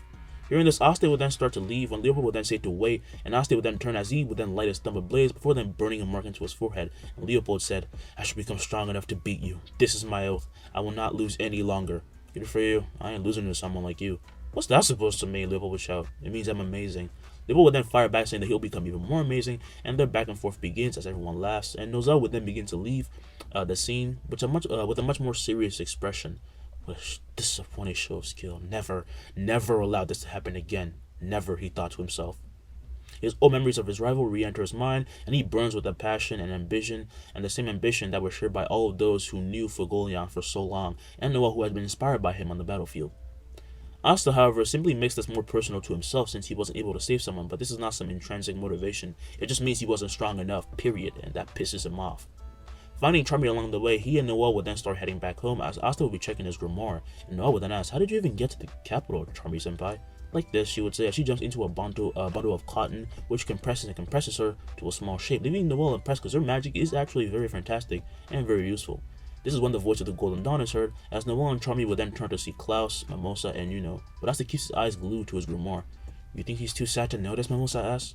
In response to this, Asta would then raise his hand and a huge amount of magic gathers as he releases an eagle made of magic, leaving Noelle and Charmy as well as his teammates shocked. However, in that instant, it is then blown away to reveal Asta staring Yuno down with anger. What the hell do you think you're doing, huh? He's trying to size you up. Are you insane? He's gotta be insane. You are insane, Noelle would scream.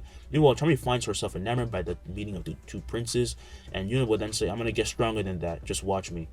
In that moment, Asta then remembers the words of Valtos and becomes very annoyed as he says whatever and heads off. They all see he is very much bothered, and they had never seen him so down before, so it's pretty obvious, that he's not okay, but it makes them more excited to become stronger and just help him out. Charmy just wanted to feed him some food though, because best comfort food. She makes the best comfort food. So, as the Bulls return home, Magna and Luck had just returned from a mission together and earned a star for the team. Man, that mission wiped me out, said Magna. Where's my little kohai? I gotta brag about this. Asta got promoted to Class 2 Intermediate Magic Knight, said Noelle. Luck and Magna say, what? Yami, as he reads his newspaper, would then say, they made Charmy a Class 1 Junior Magic Knight. What? They say? Yep, said Charmy. Apparently, she used her magic to capture one of the terrorists that attacked, said Yami. We got attacked? What is going on, yells Magna. Asta stopped the main threat, Noelle says, so that's why his rank got so high. Then we should be celebrating, said Luck. I mean, I want to beat him, but we should be celebrating. Where is he? Training, Yami said. At that moment, they all hear a loud boom and quickly run out to see the forest exploding with mana as Asta would rage while he trains. But he eventually stops and regathers his breath before then releasing gust after gust of his red spell, and he would then hack and slash down trees until he is met by a massive headache. But he slashes again and again. That'll never happen again. Never! Never! He slashes down again, however, his sword would then be stopped by Yami's as Asta would then look up to see him. Stop it, Yami would say. Why should I? First off, you're ruining my home. Second, you'll never get strong if you just get agitated that easily. You're too obvious. Hearing this makes him understand that while Valtos was trying to throw him off with his words, it was also because, he's not an experienced fighter yet. To much more experienced fighters, he shows his next move way too easily, and that's why Yami also caught his sword so easily. He would then put away his sword and ask what he should do. How do I get stronger? You relax. What? Why don't you go out with Funeral? He's doing some mixer thing. Just chill out, man. We then cut to Asta sitting across from 3 girls besides Funeral and look as he would have the most annoyed look. I want to get the out of here, he thought. As all the girls have their eyes planted on Asta, he would be bothered, only making him look, more awesome to him. Like, no, not awesome. He just looked more hot in that sense, I guess. Except for Rebecca. She just thought that, well, she acknowledged that Asta's like handsome. She thinks that he's pompous, which he is, so she's not wrong. Alright, why don't we introduce ourselves, said Funeral. I'll go first. Funeral rule case, with spatial magic. I'm 21. Bring out some flowers. He leaves the girls impressed because those flowers only grow at specific times of the night, so it shows how much he cares. Luck Voltia, age 18. I'm Black Bull. I love battling out in mortal combat with my enemies. Asta, I want to get the hell out of here, Asta would say. Don't just freaking say that, thought Fernal, as he quickly then told the girls to introduce themselves while trying to change the subject. The following introduce themselves as Erica, who's a dressmaker, Helene, and she's a hairdresser, my bad, and Rebecca works at a restaurant. I'd love to find out how working like that is, said Fernal. You guys have pretty solid careers, huh? No, never mind that. Tell us about being Magic Knight, said Helene. Fernal would then nervously ask Luck what he did, as a Magic Knight, and Luck would then say he destroyed a group of cursed beasts a while ago, and he describes it in very specific detail. Oh yeah, what are those things like? Asked Erica. They're monsters. All attention turns to Asta, who says they're mindless beasts focused on only one thing, their next meal. They're like any other animal but filled with magic to the brim. Yeah, sorry, we probably shouldn't have asked, says Helene. Whatever, why don't you idiots talk about something more in your own ballpark? This guy over here can probably give you some good tips with magic. That's what you used to cut hair, right? Oh yeah, what do you think, Helene asks Luck, and Luck gets excited as they start to talk. Inferno does his own thing with Erica, and they open up, while Asta and Rebecca stood at a standstill, and watching from afar would be Noelle masking herself as a waitress of sorts. This is ridiculous, what am I doing? Well, at least they're not hitting it off. Wait, that doesn't matter anyway. Hey yo, can I get a drink? A customer asks. Shut your trap, insect. The customer is then left dumbfounded. Meanwhile, Asta and Rebecca still stay quiet, when Asta then finally speaks. Why the hell did you even come to something like this? Why did you? You're not interested either. Hadn't said it'd be good for me. Honestly, I'd be back at home taking care of I'd rather be back at home taking care of my siblings. Hearing this, Asta would then ask if their parents were gone, and she'd nod, saying not to get too sentimental because she handles it very well, so there's no need to. Sorry about your troubles, he would say. A noble like you probably wouldn't understand anyway. Hearing this, Asta would then clench his fist, saying, yeah, I probably don't. Oh, Asta's not a noble, said Luck. He's not, all the girls say. He would then stand at this point, saying that he had elsewhere to be, and Rebecca feels that she has judged them way too much, but she goes to apologize when the voice of a much older man is then heard, and as he approaches them drunk out of his mind, he would then say, you look like you're having some fun with the Magic Knights, getting to take out such beautiful ladies at your age, huh? Oh, I think I remember you. You're that chick who's always working with the kids around her. Rebecca would then become clearly uncomfortable, as well as the others, when the man would then laugh. Those are your kids, right, man? Your man must have dipped. They're my brothers, she would say. You're probably looking for a Magic Knight to look after you. You can come play with me if you want. He then reaches for her, only for his hand to be stopped. The confused man would then push, would find himself unable to go further, leaving everyone confused until Asta then spoke. How does it feel to touch the infinity? Whoa, is that his magic? He's a spatial mage. Being drunk is no excuse, said Asta, as he would then summon a punch into the jaw of the drunk man at incredible speed, making him lose consciousness, as he would then crash to the ground instantly. Family ain't something to joke about.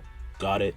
Rebecca would blush at the sternness and care in his voice when he mentions the emphasis on family, right as the owner would then yell asking what's going on, and they quickly run out, with the pairs then going their separate ways.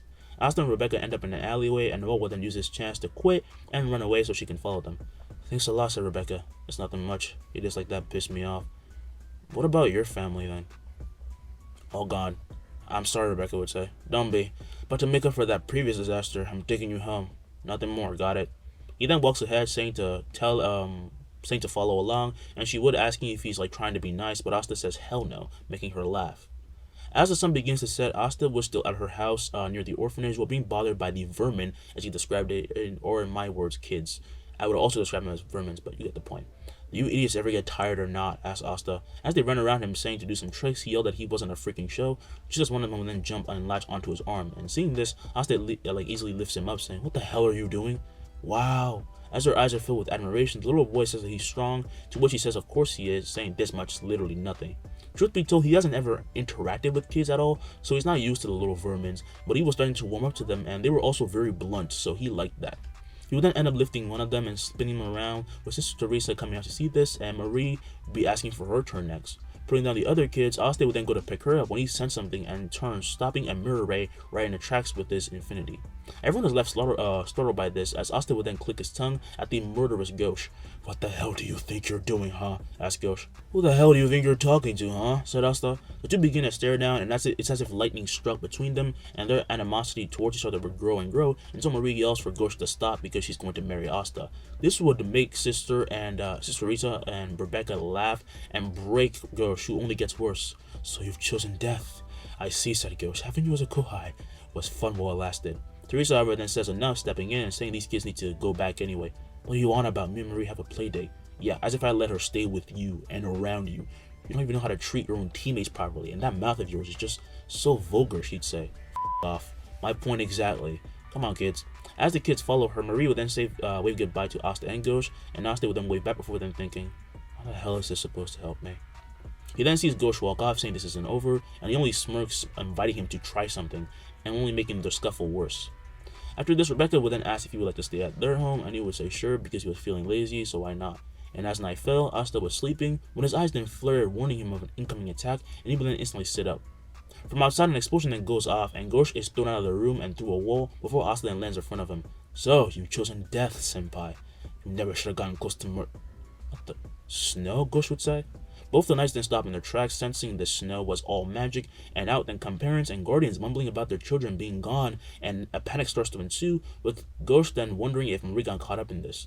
His worst fears then come to be as Teresa would then walk out saying that Marie was gone as well, and instantly Gojo would then grab her by the collar and lift her up. "Isn't your whole fucking job to look after kids? How do you mess that up, you old hag?"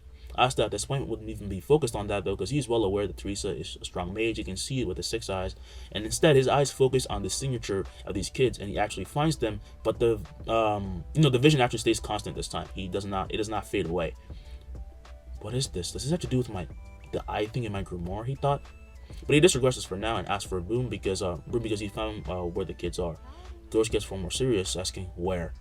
Meanwhile, we go to the kids as they're held up in a darkish cave where their minds have become aloof due to a spell planted on them, but one of them became aware. Marie did. The perpetrator mage then makes himself known as he would then begin to speak. "Let's all get along, okay? I mean, look at all of it. How did you break my spell? Did it wear off on you?" He then walks to Marie, who asks why he's doing this, and he says, "If you don't like the magic work, we can't be friends." Outside the cave would be approaching knights as Teresa and Asta and Gojo should be on their brooms when they would then see a little Marco be thrown out of the cave. "Marco? That little," Asta would say as he would then land and throw his broom aside, and he grabs Marco as he notices he's under a spell, and Teresa lands beside him. Gojo then goes on ahead, and Asta's eyes can read the spell. He knows that he can't break it, which frustrates him. "The least we can do is warm him up. I'll take care of him," said Teresa. Asta then hands him over and takes off his robe as he puts it on the boy, and he would then rage and run in after Gojo. While boosting himself with mana more and more, he remembers the words of Kruger. "If you get strong enough, maybe one day you'll know how to use it. Mana zone." I also thought if they were dealing with anything similar to what happened at the capital, that he needed to pull off something like that or all the stops, and he needed to do it now. When he arrives, Gojo would already be attacking with another spell at Neige, and he was horrified to see all the kids out cold on the ground. They seem even dead in that moment. Both Baro and Neige then feel another surge of mana, as through his glasses, Baro can see Asta's crazy amount of mana, which only rises more and more. "He's strong too," Neige would say, as Asta would then walk up unsheathing his katana. "Senpai, let's destroy these bastards. You're finally speaking my language," he would say. He fires off a mirror ray as Asta would then dash forward, while Neige creates more of his snow friends, but Asta nears them and they are blown away by his infinity, and he would then appear behind Neige as he explodes with cuts, and he would then now be facing Baro. And he would then get blasted into a wall by a ray from, Gojo to the stomach, and as he struggles to get up, Asta would then near him with a murderous aura. Why? Why do all this? Come on, man, we could work out something. Asta, however, then raises his katana and gets ready to strike, and his blade would then near the enemy, but the voice of Teresa then tells him to stop. "No, not in front of the kids." Asta would then stop just in time, as a huge gust of wind would then brush past Baro, who passes out from the shock, and Asta would then turn to see the kids are slowly regaining consciousness, and honestly, they've been drained of their magic. They don't have anything anymore. They're still alive, but yeah, that's all gone. Why? Every time. Why? Asta thought. At this point, Gojo would then be kicking Neige over and over, asking why the hell he would touch his precious Marie, and Teresa barely calms him down, as does Marie. However, then a familiar magic enters the scene, as Asta would then turn, and they all turn to see Sally fall from a dark portal. "You can't even do something this basic, huh?" she said. "She's one of them," said Asta, as Gojo would then instantly fire a ray, where her salamander would then form, catching the beam and redirecting it elsewhere, and Teresa would then quickly gather all the kids behind her. Oh, Asta, that's your name, right? Your magic's real weird. Mind if I dissect you? Get out of here. I said get out of here, yells Asta. You don't want the kids to see this, right? Ghost then grabs Maurice, saying fine with me. Asta then heads off, and Teresa would then ask if he's truly fine, while the terrorist mazes him, releasing a great deal of sludge at him, but as it nears Asta, it would only surround him while being blocked off by his infinity before he then is blown away, and Asta would say, I'm sure. Oh, bury your magic, asked Sally. Spatial, said Asta. Teresa would then go up and see that she'll be right back, and she grabs the kids and runs away, while Sally and Salamander would then propel forward. She cannot wait to get her hands on this new specimen, and she almost got him, but then he disappears. In a flash, her and Salamander are cut through, as she becomes stunted.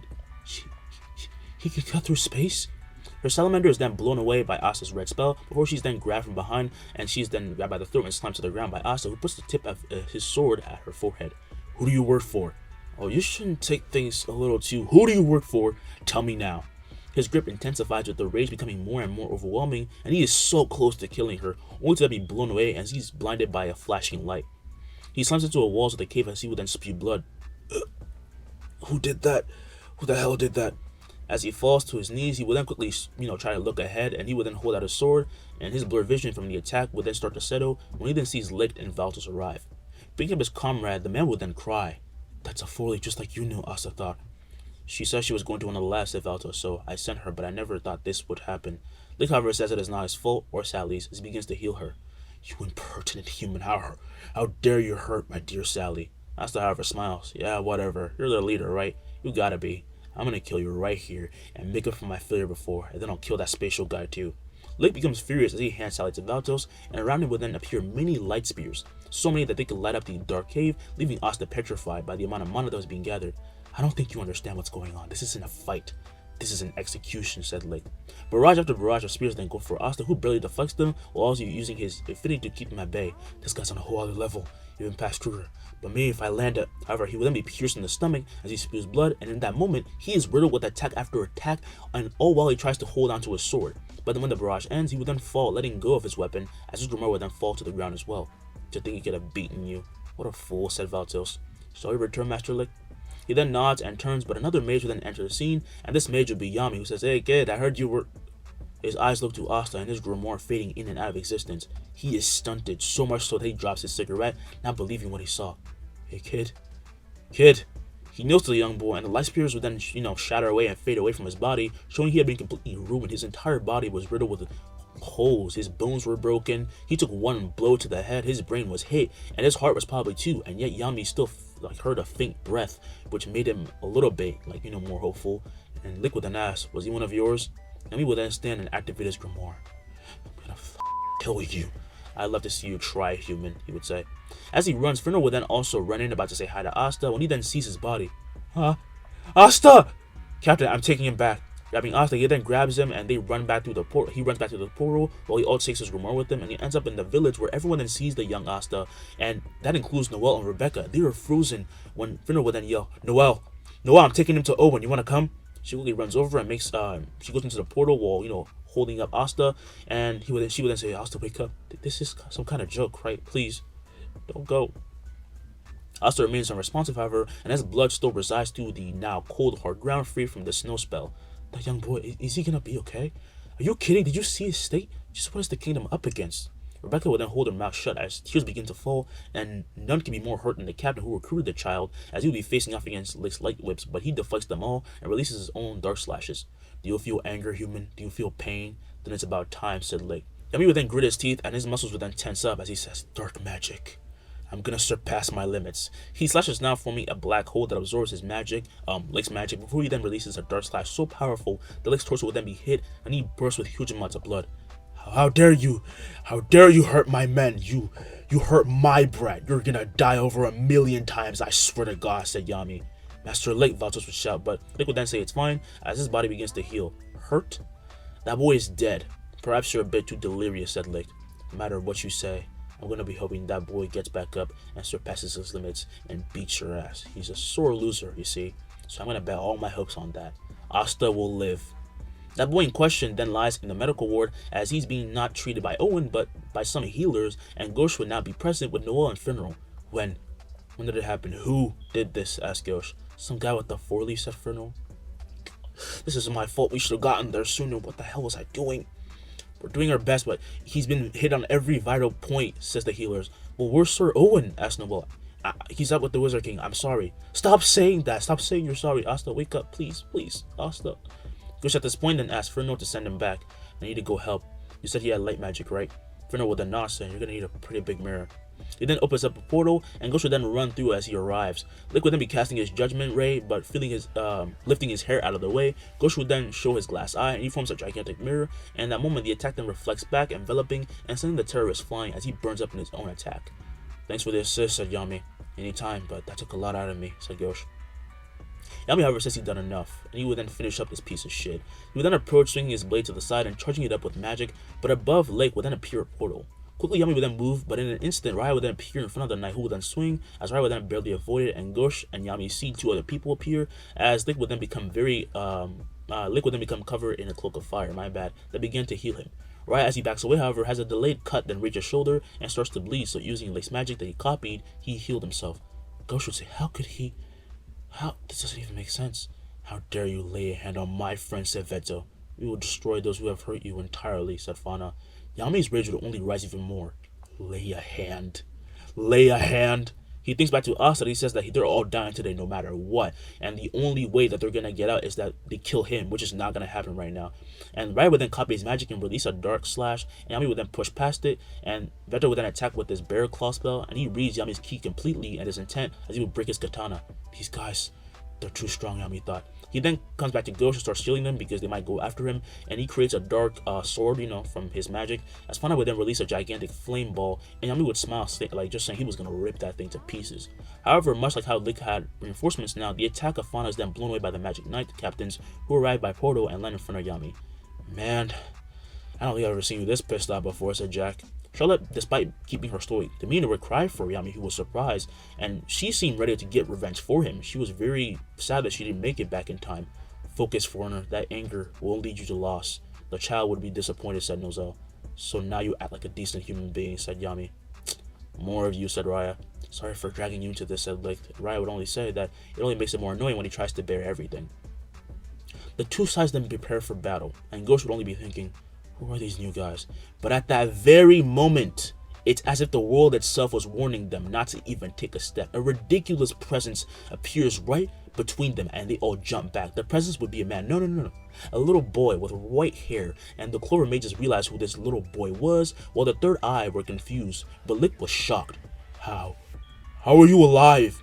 Asta would then raise his head as he begins to cackle. Oh, that's what I love to know, Oh god, this is amazing. Wasn't he at death's door when we saw him? Charlotte asked. The kid's freaking high or something. I mean, look at him. Y'all sense that, right? That huge amount of magic, said Jack. Asta's Grimoire then begins to shine. Meanwhile, all over the kingdom, everywhere, this presence was felt, and his Grimoire would then take a new form of a 4-leaf. But for a moment, it goes from a 5 to a 6 in form, only to fade away, and no one even noticed. Not even Asta. Now we're gonna go a few minutes earlier. As the healers keep doing whatever they can to keep Asta alive, Finro and Noelle wait outside, walking back and forth in a loop in fear. However, the healers then run out looking worried. Your friend, he just disappeared. What the hell do you mean he disappeared? Asked Finro. I swear he literally warped away. Is that part of his magic? Because I think he also healed himself. Hearing this, the two looked to each other as they would burst into tears and hug. That freaking idiot, he made us worry for no reason, said Noelle. I really hope he's not doing too much, said Finro. They become filled with hope as we return to the present, and Asta will be cackling into the air as his magic would ripple out to the point where everyone in the world now felt it. That's right, the world. So the fight's still going on. Holy shit, you guys are slow. I mean, I kind of get it. Everything's so no, it's fast. Yeah, I forgot I was saying, Asta said. Is this kid really okay? The Clover Mages thought. But with a smile, Yami then would say, you crazy little welcome back. And the captains and Gojo would like to act like they always do, but they felt they shouldn't in fear of something terrible happening. The elves felt the same, but mustered up all their rage and power from the hate that they had towards humans, and they broke free of the fear as Veto was the first to attack with a massive punch. But Asta, even though he did not make any extravagant moves, simply swayed to the side, and Veto would miss. Asta would then smile as he flashes the elf with the 6 eyes, and while he's frozen, he would then explode with a reddish aura that would hit him and rip through him. And Veto, in that instant, his insides would just splatter all over the ground and hit the elves, but stopped right in front of Asta's infinity, leaving him completely clean. Everyone is left shocked as Raya would then realize they have no chance, and his friends do as well. I understand now. Yes, I get it. So this is the core. The core of magic, Asta would say. Riot would then carefully open up a portal behind him, but in that instant, he is headbutted by Asta, who would then appear right in front of him, and Fauna would then go to attack, only to find herself frozen, and Asta would then turn to face her. She would stare into his 6 eyes, which leave her confused. It was like looking into an endless sea, but just filled with mana, but also something more. What is he? Thought licked. How can he be loved? No. It's like the mana's clawing for him. He's attracting it so naturally, like the mana needs him more than he does. Raya is then pulled over and closer to Asta, as is Fauna, and he would then continue to laugh. Asta would just laugh. Seriously, what happened to him? He was struggling with one of them, and he killed one on the spot like swatting a fly, said Gosh. He surpassed his limits. He did that to an insane degree, that's for sure, said Yami. That cataclysmic power, said Charlotte. It's hard to believe he's truly just a commoner. Now all the cards were left in Asta's hands. No one can make him do anything. Even Wizard Kings can compare to him at this point. But he then drops Raya and Fauna as he looks to the healing and floating licked. His demeanor then becomes more collected and emotionless. You get to leave today. Hey kid, yells Yami. What the hell are... There's more about this, said Asta. I want to find out what it is. Don't worry. Anything they will try will be meaningless in front of me from now on, Captain. This isn't over, said Licked. I could kill you with a thought. It was over the moment you almost killed me, but didn't. You could have chopped off my head, but now you just cut into my brain. But well, look at me. He would lift his arms into the air, showing his wounds were all healed, while he would just be flipping his hair out of the way to show the damage to his brain was completely healed as well. And this left the man shocked as he felt the presence of mana helping him recover almost automatically. You can't be human, said Licked. I never said I was. Nah, I'm joking. I'm human. Just ascended. Goodbye. Clapping his hands together, he would then instantly teleport the 3 away, and he would leave behind a shockwave that leaves behind 3 craters where the 3 once were. This leaves the cave in complete silence as Asta would then turn and land to see Yami, who would then ruffle his hair. Healed or not, you look a mess. Asta would then chuckle, showing a warm smile. Yeah, I know. As Fernando and Noelle would then wait outside the ward at this moment, before them appears Asta, and everyone would be surprised and gasp at his appearance. Asta? Said Fernando. What? You don't see me for a bit and you forget his beautiful face? He's then hugged by Noelle, who at this point just leaves him surprised, as she would then call him an idiot. I was super worried. What's wrong with you? You should have ran. Why didn't you run? Asta would then smile, hugging her back. Yeah, I know. Hearing Asta agree with her so easily made her look up in disbelief, but when she's met by a smile, it makes this moment feel real. He was alive, and he wasn't going anywhere. Let's go home, okay? Said Asta.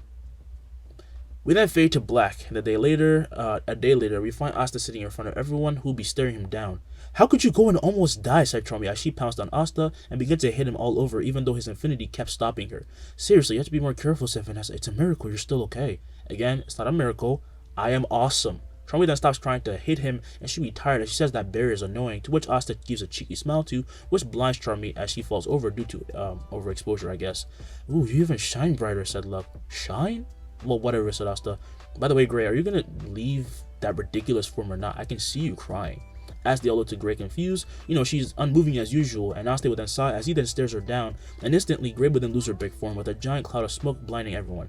When it all clears, it would then be revealed to show that Gray is actually a girl, and she'd be crying. I was so scared, she would say. You could at least tell me yourself, but don't worry, I'm okay, said Asta. Who the hell are you? They all scream. Asta would then stand saying, that's Gray's real form. Your magic's pretty amazing, We met you, they all say. Shut up, I'm being nice, said Asta. Gray, while being overwhelmed by, her actually showing herself, is happy that they are making a big deal out of it. Gojo then point out that Asta's eyes have changed a lot. It's like you can see through us, said Gray. They're called the 6 Eyes. Pinnacle of magic right here. Alright, now can we let this die down? Bad choice of words. As they all know, he then says he really is fine. He's had a lot of time to rest, and he healed himself pretty well. Everything's okay. You believe me, right, Captain? I'm more worried about why you're acting so different. Maybe there is something wrong with you. I'm the same exact person, you idiot gorilla bastard. There it is. He's fine. Stop pouting, Noelle, Yami would say. As Noelle does stop pouting, she feels conflicted about the incident, but at the very least, though, Asta is alive. And slowly all the bulls then go to him, give him a little hug, like, say, you gotta be more careful. And they all remark what they have been sensing for a while now. Asta, as an organism, had completely become overwhelming. This is what all the kingdoms would discuss, not just the Clover Kingdom. Again, he was felt by the entire world. It's like a pillar just coming to land down and almost crushing the earth. I don't know how to describe it. The appearance of a new pillar, yeah. Now, the surrounding presence, the presence that spread out, it kind of worried everyone, but like they don't know what to really do about it. They can't describe how it will move or act because they don't know what it is. It's just so hard to describe Asta in this moment. That's why I'm finding it so hard. I'm stumbling over my words. So They felt like they would die if they even stepped foot in Clover Kingdom, by the way. Just want to add that in there. But they have the will to, not attack, so they don't, and they do not do anything. The presence has died down since the big release, so it's all good now. The Clover Kingdom, meanwhile, if anything, was safer than ever, but Julius has some things to discuss with the king and Damnatio. They do so in the king's throne room, with Damnatio and Julius then looking to the worried king. Where the hell did that commoner come from? Asked the cowardly king. He's actually not a commoner, your majesty, said Damnatio. This surprises the king, who asks what family he's from, so they can at least kiss up to him, but Damnatio will then say, he's a survivor of the cleansing, suggested by you, sir. This completely terrifies the king, who would fall back in his chair before they're standing in disbelief. It can't be. How? Julius, did you know of this? He told me himself. I warned you against this for one reason. My time magic predicted something like this would happen. You should have told me that, yelled the king. I did, said Julius. He releases a bunch of bloodlust, but Damnatio says to watch himself, to which Julius says to shut up and stop with this stupid act. Once he finds out that you cooperated with this, he might kill you. All of us. This would anger Damnatio, but he realizes that, well, he's right. They never should have allowed the cleansing. The cleansing was an initiative put into action by the king, who wanted to get rid of lower-level noble families who provided no help to the kingdom. So the first to suffer was Asta's family before Julius stepped in, but it was too late, and the Satoru family was thought to be dead. Does he know? Asked the king. Julius will then shake his head, but says that he might tell him, to which Damnatio says to not, because it will crumble the society if he does, and Julius will then say that it's better to just let him know the truth at least, and he would then just leave the room, disgusted that they would even ask him to just keep quiet about such a thing. As he slams the door behind himself, he then leaves, knowing that they will definitely try to do something to go after him. Not that it's going to work, but they're going to try something. Such a thing cannot be kept under wraps, thought Julius. He disappears in the blink of an eye as he heads to the Black Bull base. Meanwhile, we go to the Spade Kingdom as the three Zogartris siblings gather. You felt that, right? Asked Dante. How could I not, said Vanica? That sent chills down my spine. That power is very close to a devil, but there is another choice, says Zenon. Holding his hand out, he forms a portal, and from it, a murky aura would then spew and take the form of a laughing special Grey Curse beast. This is the same beast that, Yuji lost to and, almost died to in the anime. So, just want to tell you that. The two other siblings then understand what he means and form the same exact beast, plan to bombard the kid with some trouble and hopefully death. Back at the Black Bull base, meanwhile, I'll still be talking with Henry as he inspected him before then smiling. Get new, senpai? I can fix ya. Really? Yeah, the curse is insane, honestly. Someone must have held a grudge against you, huh? What'd you do, get some trouble in your young days? Henry to this would then smile, asking Asta why he's so hyper, and Asta would cross his arms. I'm happy, I guess. I've got what I've always wanted. I even get to help you. Henry then says that he's happy for him, just as Asta would then notice something, and from above the Black Bull base, a gigantic release of pure mana would then be blasted down at them, releasing a shockwave that destroys the surrounding forest for 2 miles. And above, 3 smiling beasts would bump their fists as they cackle, but as the smoke clears from their attack, they become terrified and jump back before then landing down. From the smoke then walks out Asta, who would grin and terrify the creatures even more, and from the base also run out Noelle and Luck, who cannot believe what they're seeing. Are they 0 grade? No, there's something even more terrifying, said Luck. Yeah, they're on a new level. Just leave them to me. As he clasps his hands together, Noelle would then ask Asta to not be reckless, as she then looks around and sees the effect of the attack, but then realizes, how is her base completely fine? Luck realizes this as well, but the two then look at each other just as the other Black Bulls run out, and Asta begins a new spell, while the special grade would be blasting off into the air, all of them be running away. Don't worry, they won't get far, Asta would say. Becoming frozen in mid-flight, the beast would then pull back towards Asta, as he says red and blue. Now become. As the beast come at him, he releases a giant wave of red, and this would clash with the blue pulling the beast over, and a gigantic explosion of purple would then envelop and completely just erase them from existence, and it would then implode on itself, and the shockwave that should have been, felt from this is completely erased, with all the bulls then being left wide-eyed. He completely erased them, not even a piece of them left, thought Yami. And he then realizes something. What the hell destroyed my forest? I think it was the beast, said Vanessa. Kid, you know where they came from? Asta would then turn, and he would about to say something when Julius would then appear, and he would then say, I sensed some. Is there any chance that I completely obliterated them? Said Asta. Yes, there is. I did. Julius is left baffled, as are the others, with Asta then saying, oh, and they came from that way. He points north, and Julius realizes that this means that this is the Spade Kingdom. The Spade Kingdom began to change a while ago. One of the biggest ways it did was by actually destroying the walls that was protecting them. Yet somehow they dealt with all the beasts, and the beasts have stopped spawning around them. It was just bizarre. They're attacking too early, said Julius. What is attacking too early? Asked Gray. Oh, talk later, said Julius. Asta, we need to talk now, in private. Come on, I just beat 3 cursed beasts we've never seen before. A little more of a reaction? I mean, I know I would die fighting against them, said Julius. Good enough. Being strong is getting boring. He would then slam his hands to the ground as a massive circle would then form and spread 2 miles exactly, and slowly plants begin to sprout, and those sprouts then turn into trees in an instant, and everyone is left baffled. The circle then fades, and he would then stand wiping away the dust. I got my most to thank for that one, he would say. And as he looks to everyone, they would just at this point have given up on focusing on his strength, and they're just baffled to they're just confused as hell too. And Julius's inner nerd almost takes over, but he says he and Asta really need to have that talk.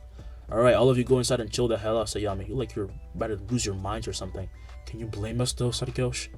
As they're taken inside, Yami would then turn and see Asta hear something that absolutely turns his face to a murderous one as he shows complete anger, ready to just go off.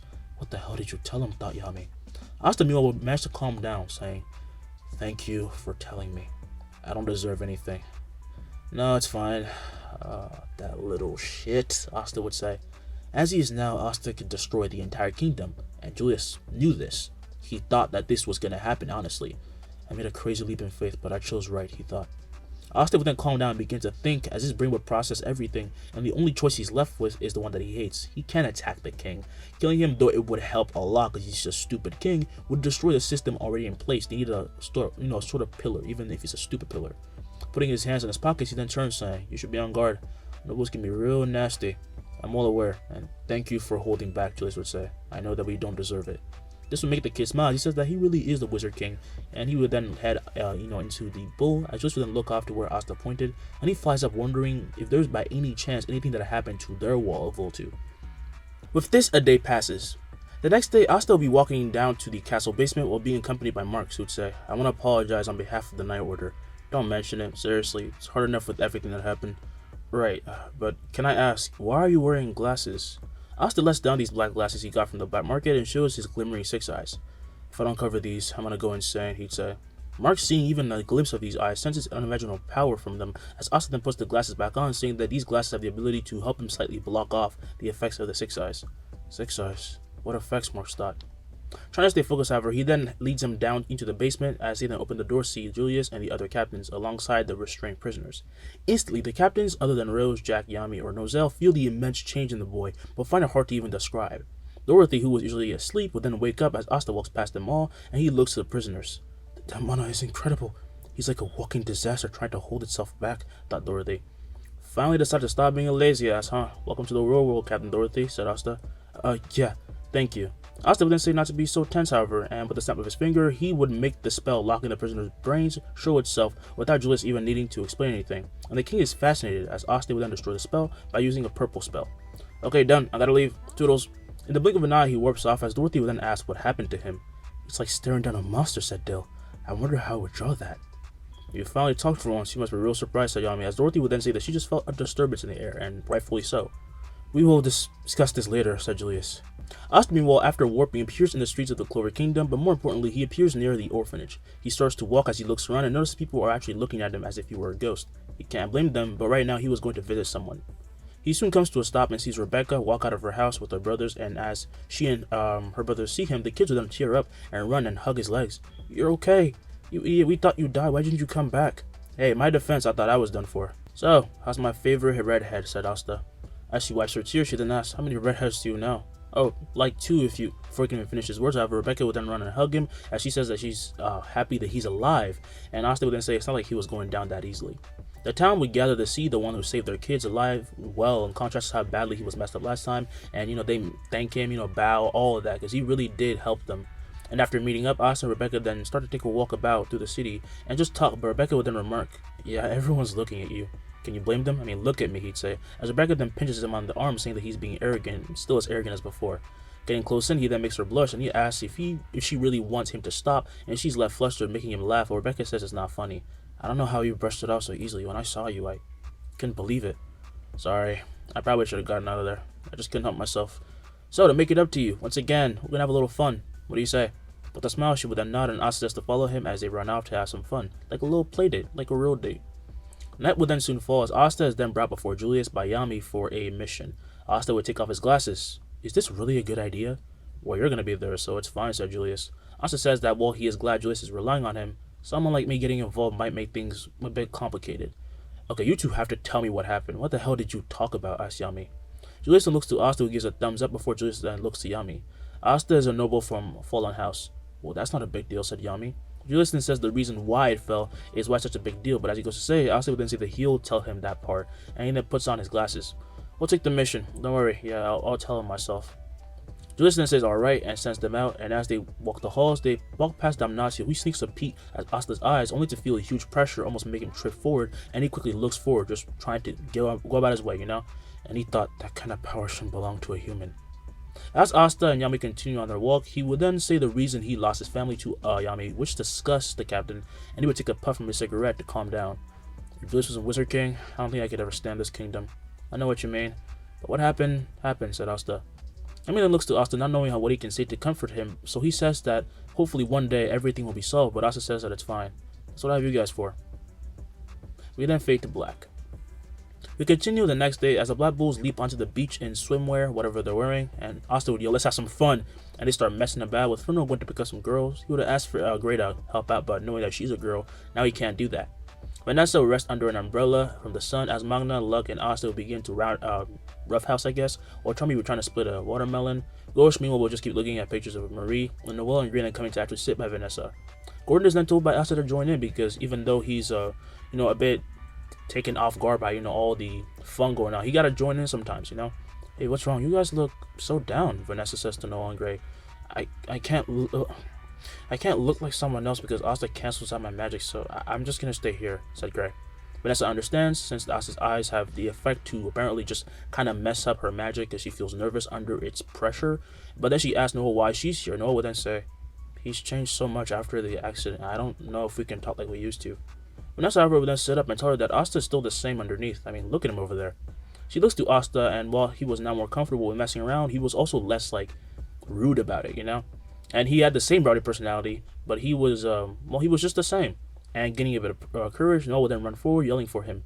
Oh, Noelle, watch out for the sand, he'd say, as he then makes a hand sign, causing a wave of infinity to throw sand at her, making Luck Magna laugh, as well as Asta. Are you sure that's okay? Asked Gordon. Yeah, man, the fun part hasn't even arrived yet, said Magna. Noelle then fires an attack of magic, which would hit Asta's infinity, while Magna, Gordon, and Luck hide behind him. Wow, you actually got way better, said Luck. Yeah, because I'm trying to kill you guys. Come here, you ruined my swimsuit. They would then begin to go crazy and run away, and some were surprised to see these new personalities on the beach, and Gordon was actually having fun though, so he felt a bit elated, and finally got to interact with his friends more, his group much more. However, Yami would then arrive with Henry as he buries everyone in the sand. Come on guys, aren't you supposed to be working? Asked Henry. Who's this guy? Asked Gojo. He owns the base, said Yami. They're all surprised, but Asta would say hello, making him realize, well, he knew, and he asked why he didn't tell them about Henry, and Henry would say, I was afflicted with a curse. It's because of Asta I'm even allowed to stand here. Can you just do whatever you want now? Asked Magna. Pretty much. The six eyes can replicate spells and understand mana on a molecular level. What does that even mean? Yells Magna. Asta would then yell that he'll explain later. Alright, shut up. Did you find it? Asked Yami, as Asta would then leap out from the dug hole, saying that he can see where the temple was exactly located. I guess that's where you come in, Noelle, Asta said. Huh? Me? She asked. With a nod, Asta would then say that they need her magic to go down, and so would begin her training. Everyone does their best to help, especially Asta, since he can literally see mana in the air. And on the third day of training, as night fell, Asta would have just finished a training session with Noelle. So after the training, they would just sit down by some rocks and talk.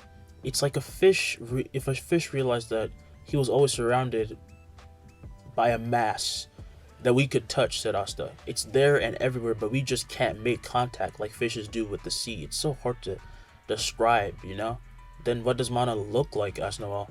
Asta describes it as a transparent energy, in simple terms, when they hear a melody. Following it, they start to head over when they then see a girl singing her heart out, and upon seeing the two, Kahana would then stop as her eyes begin to twinkle. Oh my god, you're shining! She then squeals and runs down, and she asks Asta if he's an idol, and he shakes his head, as Noelle would then ask what idols are. They're performers, said Asta. Yeah, they sing, dance, and they look amazing. Sorry, my name's Kahana. Asta and Noelle would then introduce themselves, and quickly we get to know each other, but she did leave very soon, and Noelle felt very sad. Don't worry, we'll meet her in the water temple. What? She's from there? Noelle asked. Oh yeah, a lot of inhabitants. You want to see her again, right? Asked Asta. I feel like I'm being pressured. Then just give up, said Asta, as he begins to walk back, and Noelle then saying that she's never going to give up, and she falls behind. So she perseveres and gets everything down, and when a week comes to pass, after she gets it down, she uses the sea dragon's cradle and brings everyone into it. The obstacles were blown away by Asta's limitless magic when they go through the sea, and they land in the underwater temple, and they're able to breathe.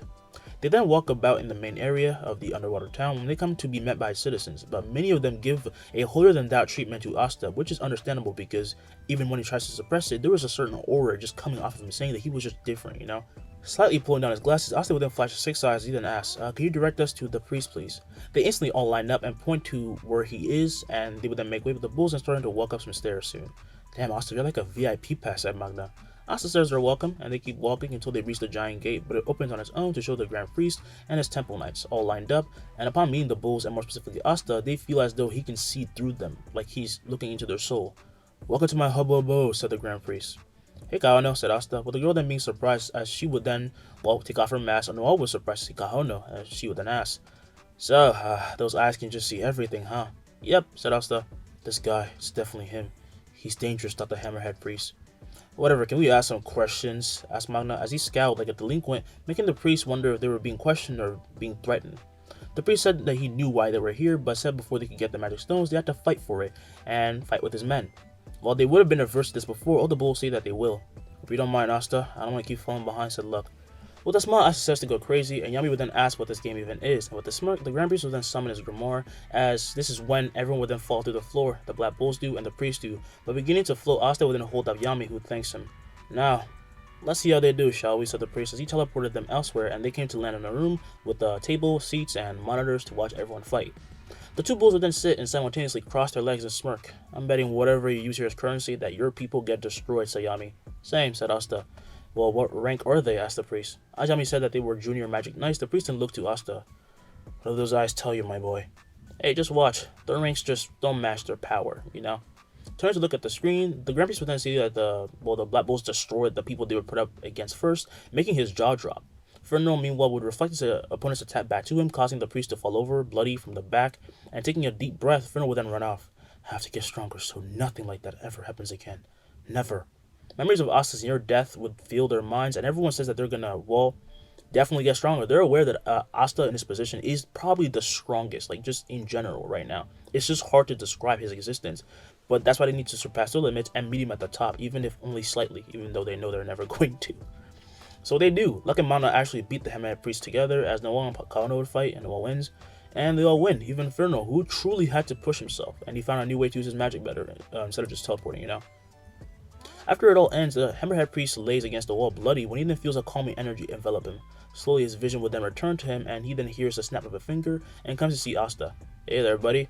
Hoisting him up with his infinity, Asta would then help him stand, and Gio would then look at himself, feeling everything that was broken was fixed, and he looked forward to see Magna and Luck would be standing before him healed as well. Your healing magic, it's incredibly fast, said the priest. I know, right? I just wanted to see if it worked, and it did. Gio would then ask if he was joking, and he shakes his head. I've never tried healing magic before. But for my magic to work, I constantly use this weird inverted mana on my brain. I just use it to heal you. It's the same thing I used to keep myself sane. I have a lot of mana. Too much. Gio can sense it is faint, but Asta was hiding a lot of his true power, and he asks, on that day, was it you, that presence we all felt? Probably, said Luck. It was you, battle junkie idiot, Asta would say. I missed that, said Magna. Do you miss me yelling at you? You want me to start yelling at you? Asta would ask. You already are. I just miss my little immature kohai, said Magna. I'm literally the same. The only reason I'm not yelling at you is because I'm having so much fun, you know? I like to near you. Before I would have to beg you to fight me, said Luck. As the three talked, Gio would then cut in asking, if I may ask, are you a noble? Nah, Asta would say. He sure looks like one though, right? Said Magna. Right, said the priest. In the end, they're then given the stone and party a little bit before the team then returns back, and night would fall by that point, and they come ashore as they scream with excitement to just be back on land. Man, I am gonna have a good sleep tonight, said Charmy. Agreeing with her, the Black Bulls then start to run forward as Yami and Asta would then stay back, and the captain then asks, did you tell Julius?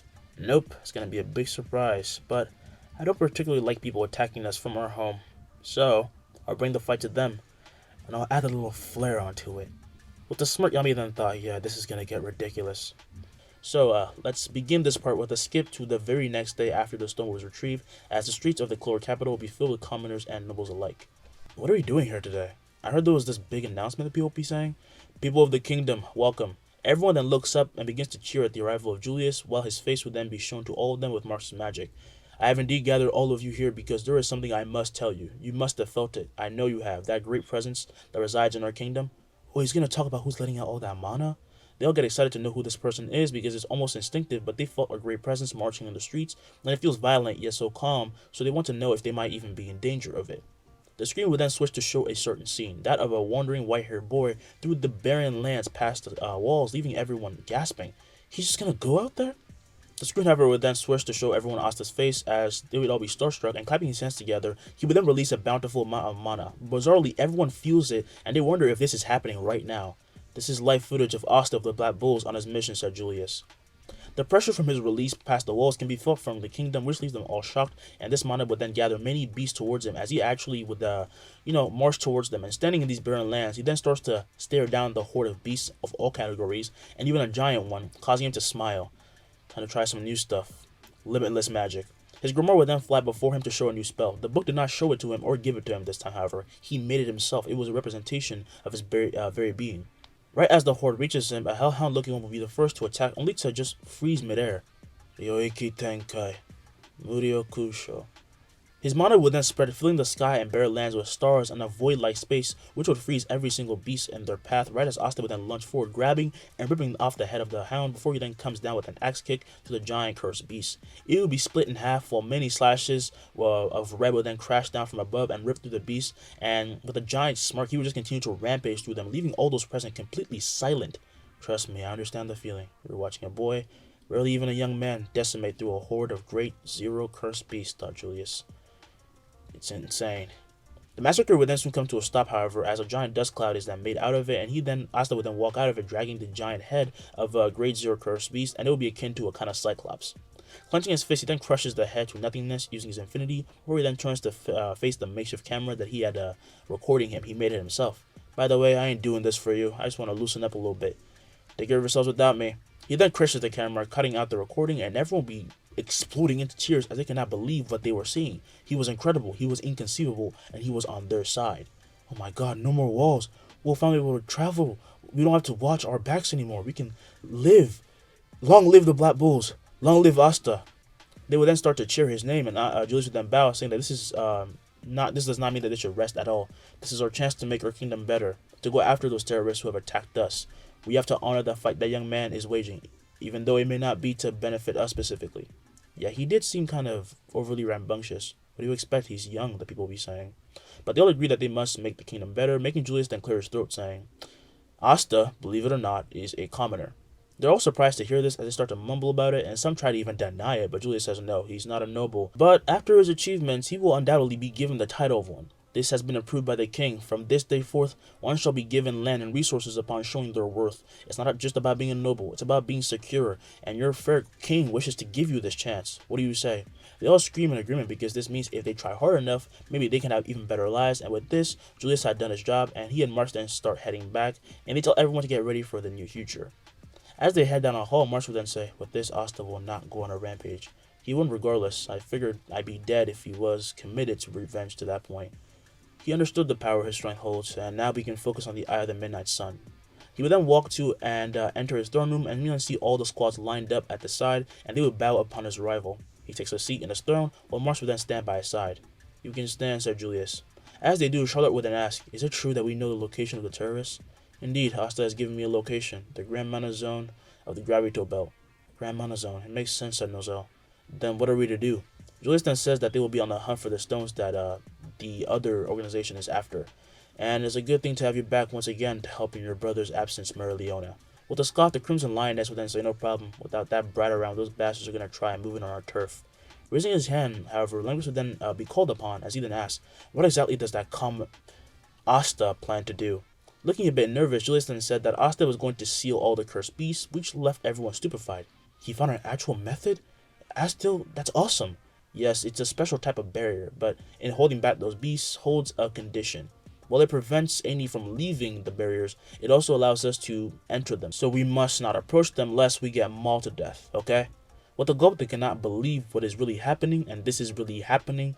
And Agdora would then ask where the bulls even are, to which Julius would then say they've already been sent on their next mission to bring the stone belonging to the witch forest.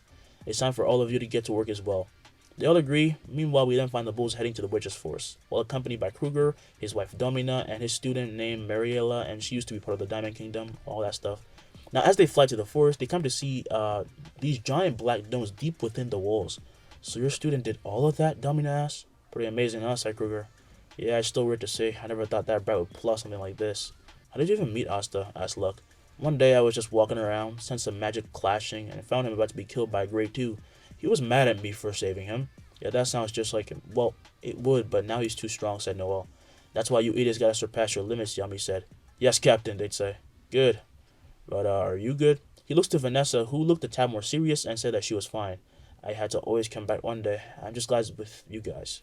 They then continue on their flight and quickly reach the forest. However, upon doing so, they are then not met by witches or a defensive golem, but the queen herself, and they halt as they are surprised, and the queen would then seethe with anger. You're that man.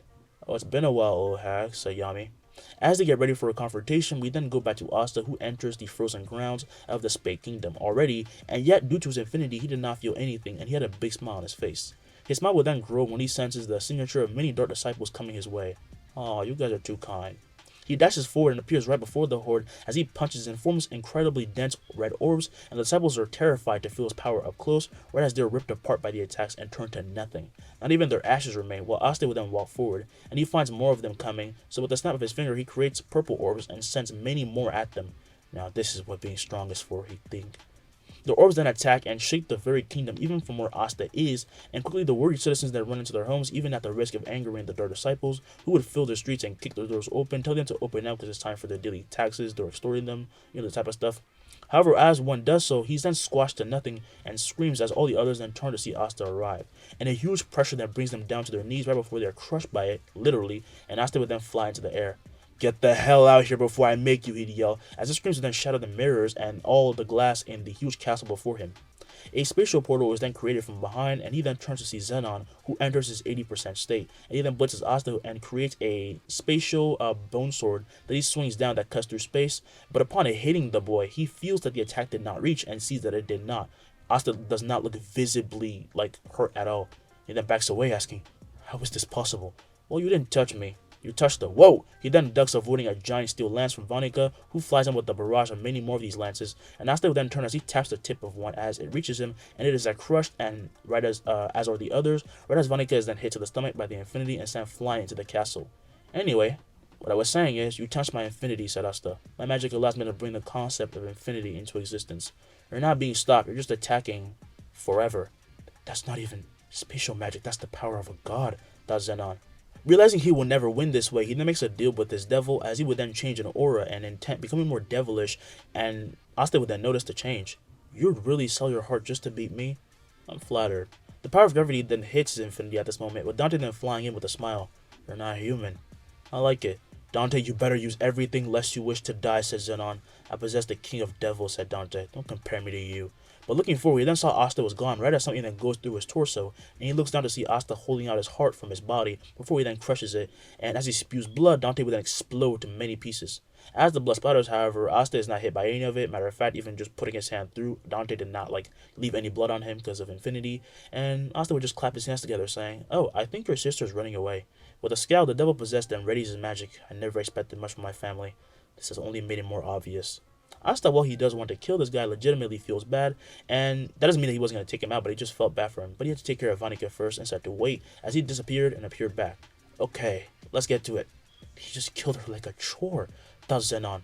Now it's just you and me. I don't want to make you jealous. He then sent flying by the infinity and crashed into a mountain as Asta flies to him while people slowly walk out from their homes, and those who have the ability to sense mana, which is all of them, cannot believe what just happened. Are we finally going to be free? We're finally going to return to normal.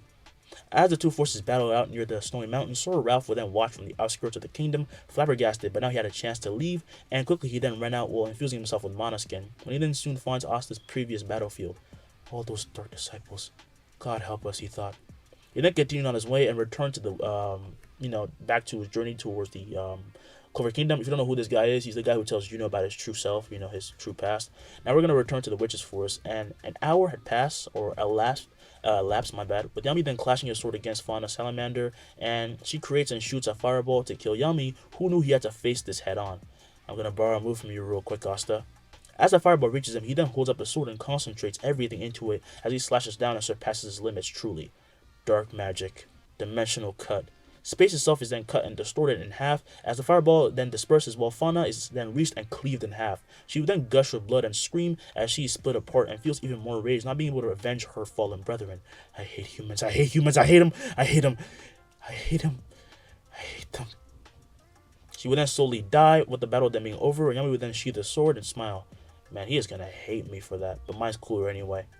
The Black Bulls meanwhile be fighting the Eye of the Midnight Sun members and the Diamond Mages with the help of some witches, and that is when Mars starts to switch allegiances, when he sees Lardros attack his previous master's wife. As he holds up the witch, the Diamond Mage has his arm then ripped off by Mars, who then appears beside him and pries him away from Domina. Seeing this, Kruger then breathes a sigh of relief, saying, "Thank you. I simply want to try and protect for once," said Mars. Domina then thanks him, and she runs to Mariella, who was hurt much like Kruger, and every witch that was surrounding them, and try to stand in Lardros' way. Upon this happening, Luck would then arrive, clad in lightning armor. "Ooh, you're that guy. Let's fight." No, wait, he's gonna help us now," said Kruger. "Ah, fine. Then he's the enemy." He would then point to Lardros, who begins to laugh. "I can't believe you're doing this now. After everything we've been through? After everything you've done?" Mars doesn't say anything because he knows what has happened and he can't change that, but he wants to try and go forward a different way and wants to push on using his own way like Asta has been. And he then actually asks, "Where is your friend?" That presence, that was him, right? Luck would then say Asta went to Spade, but he's still waiting for another fight, which brings a smile to Mars, but he says that he can never compare now. Lardros then attacks and the group would then counter, and in their fight, Lardros is beaten when Yami would then eventually land a blow and cut him also in half. He was too dangerous in Yami's eyes. He's not Asta's type of character, honestly. Like, if you're just going to pose a threat, he will kill you. He always talks about killing niggas, so this makes sense. But upon learning of Fauna's death as well, Mars is shattered. They then go get the stone from the queen. She did try something, but Grey and Vanessa used their powers, with Grey then turning her blood to flowers, while the red cat made the queen just trip and, mess up with her magic. Mars then got a potion from the queen meant to trick the Spade Kingdom king and help him take over and make things just better, so things can never happen to other kids like it happened to his friends, and just like he wants to protect everyone. "Tell Asta we'll meet again when I'm complete," said Mars as he flew to the skies and headed home.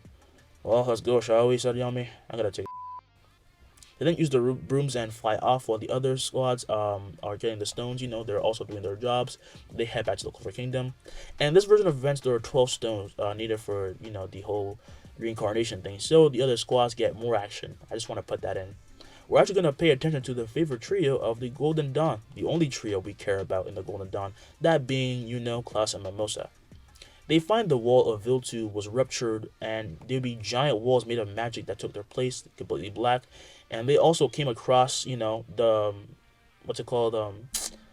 found that the places where beasts respawn just didn't respawn anymore, and there was also domes over there. Yeah, I'm just gonna put it like that. That would then scream, "What kind of monster is this Asta guy?" "Calm down," said I'm well aware. "I can't believe this is how far the gap has widened," said Klaus. "Yeah, but it's Asta, so it doesn't feel..." "Okay, yeah, this is too much," said Mimosa. "Yeah, but if I can reach even a little bit close to that high of power, becoming Wizard King, won't be far-fetched," said "Yeah, but how do you do this?" asked Klaus. And Yuno then freezing the steps, realizing that this is the only thing that Asta literally needs to be already hailed as Wizard King. He basically is. He literally solved a problem that people have been trying to solve for years by literally just going out, crusading, and destroying these bastards.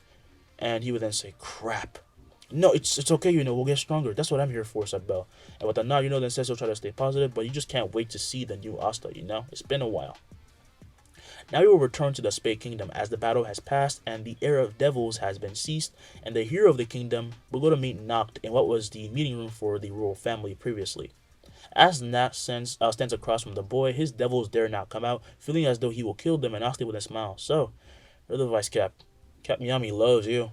Please don't flatter me. I'm surprised Yami got someone like you to begin with. I guess he's just lucky. So, what happens now? The royal family must be gone, huh?" Nathan actually says that a messenger has already reached the Clover Kingdom by this point, and Asta would then ask, "Are you insinuating something?" I mean, I did sense him, but what does that mean exactly? Now he then asks for someone to come in, and in then comes a woman with 2 guards, and Asta then becomes wide-eyed as he then takes off his glasses, and everyone present would then be off guard, by the eyes, but Asta would then bow. "I never thought I'd meet Yuno's mom here." "How did you know? Do you know my son?" asked Ciel. Standing straight, Asta would then say that they're rivals, but you don't have much time left. "A curse, huh?" These words then worry and sadden the guards because they didn't even know, and Nut would then say, "I guess it is a curse then. We didn't know what it is until now. She hasn't aged a day." Asta would then approach her and inspect her body with Noctin asking what he's sensing and seeing, and Asta would then say, I don't even know what or how this happened, but this is Astaroth, the Time Devil. It's not that surprising when you think about it. Can you help us? Asked one of the guards. Of course. I think Yuno's gonna explode with happiness. Well, as much as happiness as that still-faced idiot can get. You sound like a very good friend, said Seal. 50-50, said Asta, leaving the room a bit awkward because he's not joking. He and Yuno don't know each other that well. They didn't grow up together in this version. They just support each other in fights. Now we will go to the Gravito Belt 4 days later as we find Licht frozen before the body of the true leader of the elves, the true Licht. So I'm just going to call him Paltry from now on, as he'd say, I lost so much.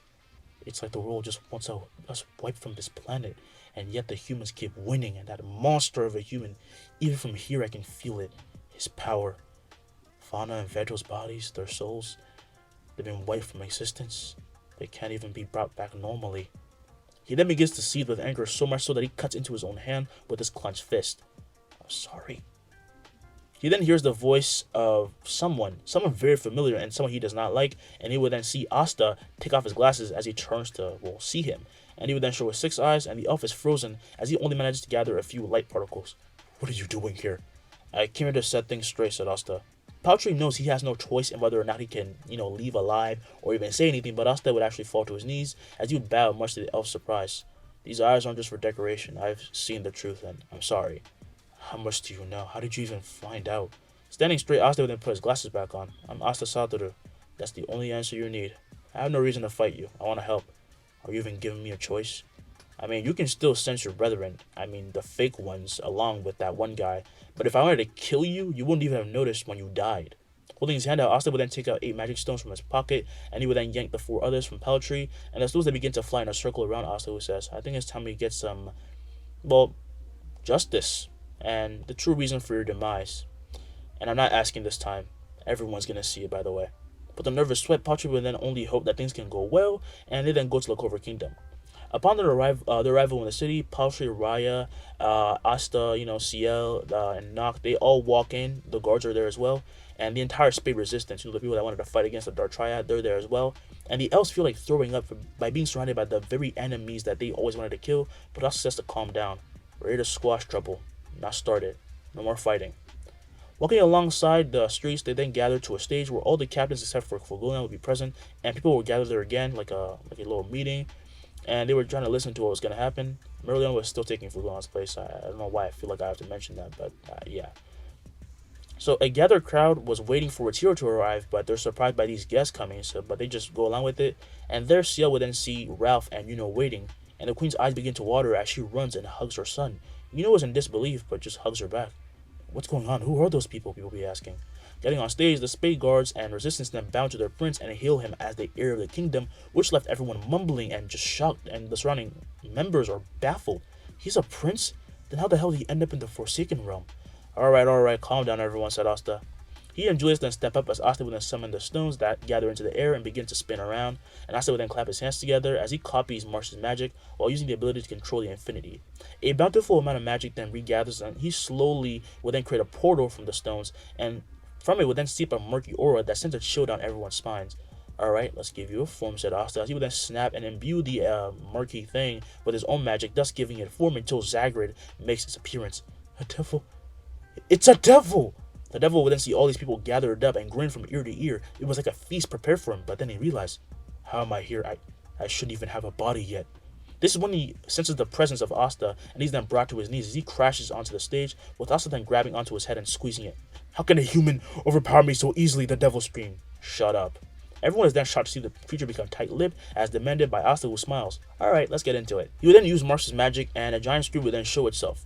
Everything is dark at first, but everyone then starts to hear screams. Those screams then turn to crying and gagging and the gargling of blood, and flames were then shown as nobles would be laughing down at the elves they were robbing of mana. Everyone was left horrified as Raya would then ask, so this is your plan? To revel in our pain? No. Wait for it, said Asta.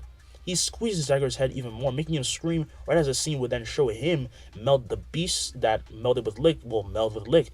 A whole scene plays out, showing everything from the battle between Lumiere and Licht to the involvement of Zagred, and everyone was at a loss for words. But as soon as everything ends, Asta crushes the head of Zagred right as his body is then squashed by the infinity, as is his heart. What you all saw was real, said Asta. Denying it will only make things worse. Alright, these so-called terrorists are the people that you've robbed of their rightful things, their mana. Well, our ancestors have, their home, their loved ones. A devil might have been involved, but our predecessors did not have the best intentions in mind. The nobles felt downright ashamed of their lineage at this point. Everything they ever bragged about was born from something stolen. It didn't even belong to them. They weren't special. They were just given something that never belonged to them at all. Joyce then cleared the throat, saying, "This is going to take a while to get over, but we can't do this for you. You must choose to change. This is a wake-up call. No commoner should have to endure abuse because of our lineage, which, rightfully so, is not even correct. I hope what you saw today will prove why." He would then turn and walk off, telling the captains and guests to follow him, and the captain then dismissed the knights and just everyone, telling them to just do whatever. And everyone was just like left in shock. I don't know how else to describe their reactions. They just saw a big turn of events, all played out on the screen. We then find Alekdor walking the corridors of the castle, and he's heading out when he's then met by Yuno walking past him, while accompanied by Klaus and Mimosa, and they were just still laughing, hanging out. For them, nothing had changed. They were still friends. What have I been doing? Thought Alekdor. Meanwhile, a meeting would then be taking place between Asta, Ciel, Raya, Paltry, as well as the captains, but Asta was very relaxed about it. Alright, let's get into some issues, okay? Yeah, you're definitely way too relaxed about this, said Yami. What? I did all the work. You think it's easy freeing a whole country? For you? Yes, said Julius, and Asta would then say not to flatter him, before then getting a bit serious. We don't expect forgiveness. The greed from us humans was still there. The devil may have taken advantage of it, but yeah, it is what it is. The rest is up to you. I'm not going to interfere anymore. He would then stand and start walking. Be civil, though. I don't want to step in. The doors were then closed behind him, and Noelle then saying, I think compensations are in order. Very much so. Yeah, said Raya. The door was then opened at this point, cutting him off, as Asta would then run back in. I'm sorry. I'm really sorry. I forgot to say, don't worry, we can bring back your friends, even the 2 other ones that were killed. Standing, the elves would then ask if he's being serious, and Asta would say, of course. I need help, though. You can't use reincarnation. It's not going to work. Okay, bye, for real this time. He would then whip away as Ciel then asked, is he usually so rambunctious? That kid used to get mad when you looked at him wrong, said Yami. Imagine if he got his true powers when he arrived right at the capital, said Dorothy. They all felt a shiver at the thought of this, because that would be terrifying. Even the elves, because they would have been killed on the spot. They wouldn't have been spared at all. But now the atmosphere was less cluttered, and Asta did rile them up a little bit. He was a little bit more positive, and the elves then knew that they could get their friends back, so they really wanted to get into everything. Asta, meanwhile, takes a walk out onto the streets, where he's met by the boys from the orphanage and the kids, and he's also met by bows and hellos, but also he saw resentment in everyone's eyes, which is understandable. The commoners, meanwhile, feel happy that for once these nobles understand that they weren't you ain't. At least the ones that were good people were still liked by the commoners, but still, it was just a lot. And taking time of his day, Asta would once again play with the kids, and as he was approached by Teresa, who would then say hello, and Asta would say, oh, hey, ma'am. Good morning, Asta. Quite the announcement, huh? Huh? What announcement? Asked Marie. Yeah, what? Did you hit someone? Why is that the first thing you assume, yells Asta, as they all laugh, saying that he can be a little scary, and the old mage would then laugh, telling the kids that she wants a moment with Asta. As they run off to go play elsewhere, Teresa and Asta would then sit at a bench. I know about the cleansing, she would say. Asta is surprised and asks, finally, who were the mages who caused the massacre, and if they were still alive. I'm sorry, I don't know. I was one of the mages brought to the scene for the healing. You can guess why I joined the church. It's never easy, is it? Said Asta. Tell me about it. But this scene, said Teresa, the one that you created right before my eyes, this change in the kingdom, your parents would be proud of it. But the chocolate, Asta would then say, my dad would probably try to run in for a hug at this point, but he'd trip over, and my mom had to come over and help him up and scold him a little bit, and then she'd go too far. I never even went back for the bodies, Even if I wanted to, I can't even have a proper burial. The sister can feel the young boy's pain, but feels it is not her place to say much, so she would just sit and give him a chance to talk about everything, and he would just reminisce, he just wished that he could show his parents all of this that he has accomplished. And when he's done, he then heads out to somewhere else, and I'm going to enter somewhere I've never taken you, the Devil Realm. In the devil-ridden, dark and murky world, we then see the devils rioting and killing one another like every other day, but today it was for a specific reason. It was because they could no longer torment the humans above. It is because of them that cursed beasts came into the world. Their very hate made those beasts above, and they felt the despair of the humans, which filled them with euphoria and just ecstasy for years, but that euphoria has disappeared. And while they wallow in anger, we will then scope out the entire devil realm. In my own speculation, it will be a lawless area with only 3 gigantic towers made for the 3 kings, the strongest devils.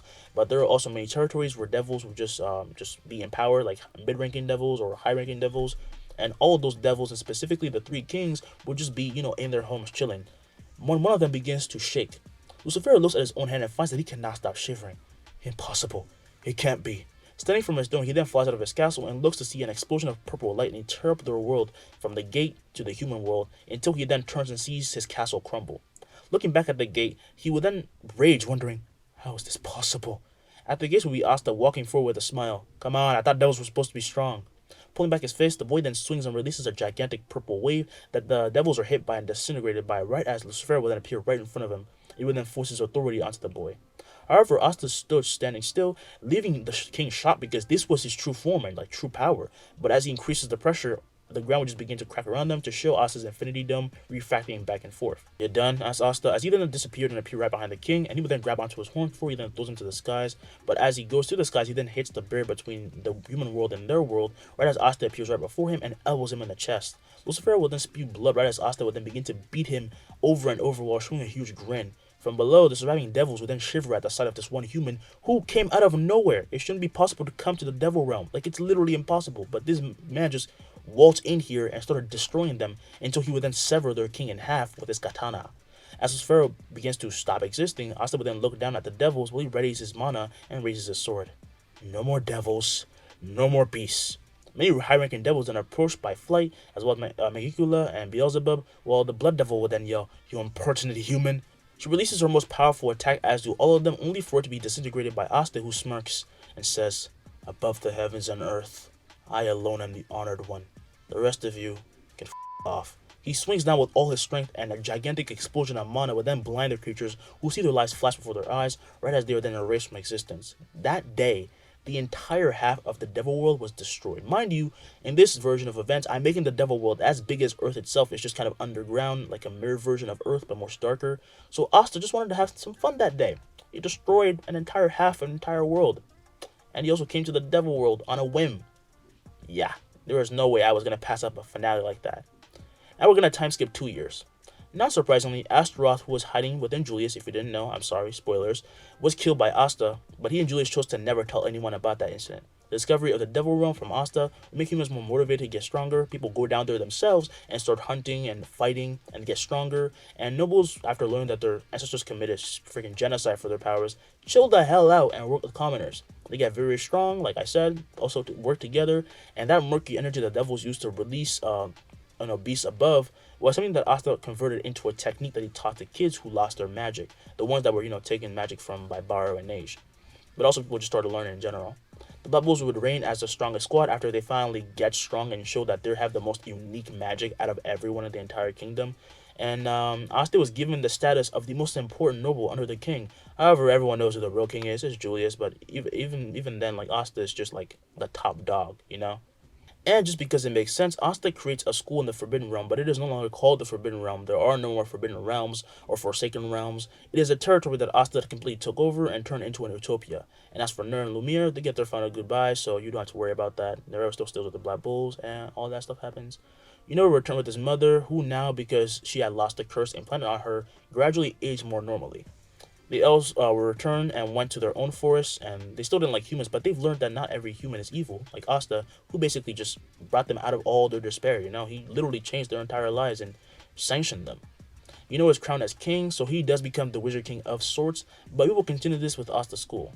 As Asta walks the courtyard, students would pass by when he then hears something and dodges to the right, as the students then sent flying past them, but he then catches the student with his infinity as he asks what's going on. The kid would then point forward, as he would then point to a girl who had just punched him, and she'd be covered in rags and surrounded by all the boy's knocked out friends. "Ooh, not bad," said Asta, as he dropped the kid he was holding before then walking to the girl. "You don't go to the school, do you?" "I strolled up here because I heard you got free food." With a smirk, Asta would then say to follow him, but as Mimosa would then run out. "Asta, what happened?" "Sorry, it seems that they were bothering this little lady." With a sigh, Mimosa would then activate her magic while scolding the boys and begins to heal all of them, leaving the students amazed.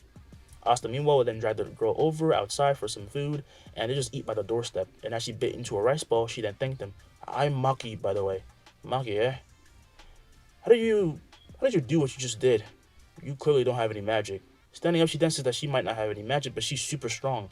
But the punch she would then crack the ground below and cause shaking, right as Asta would then close up and take off his blindfold. He has a blindfold now, leaving the girl surprised. By the way, how can you see with that on all the time? Oh, I see too much, you know? I gotta hold myself back somehow or I might explode. With a nervous sweat, the girl then thought, so this is the strongest sorcerer. Even without magic, I can tell he's just monstrous. Asta is called a sorcerer, not a mage, because the things he does are just insane. They don't know how else to call it, but just sorcery sometimes, because it's just out of the bounds of human limitations. Now, as she takes a look into his 6 eyes, Asta would then smile. Leave everything to me. I'll turn you into a fighting machine. While excited by the the prospect of being trained by the strongest in the entire world, though, she asks what Asta's Grimoire looks like. I heard you have 6 leaves. Putting back on his blindfold, Asta would then take out his Grimoire and shows his 6-leaf clover, which had been dubbed the Heavenly Tome. They say that in the 4th leaf lies good luck and good days. In the 5th lies a devil, said Asta. Then what's in the 6th? asked Maki. With a smirk, Asta would then say, a god. I hope you have enjoyed the wonderful part of this video, the entire full story actually. I'll come back later with what if Deku had the Chainsaw Jinchuriki. It's gonna be the last part, and then the next part of the Luffy what if will also be the last one. So don't worry, I found a way to finish it off in a good way without rushing anything. It's gonna make sense since Luffy is so OP. And yeah, I'll see ya. I'm gone. Peace.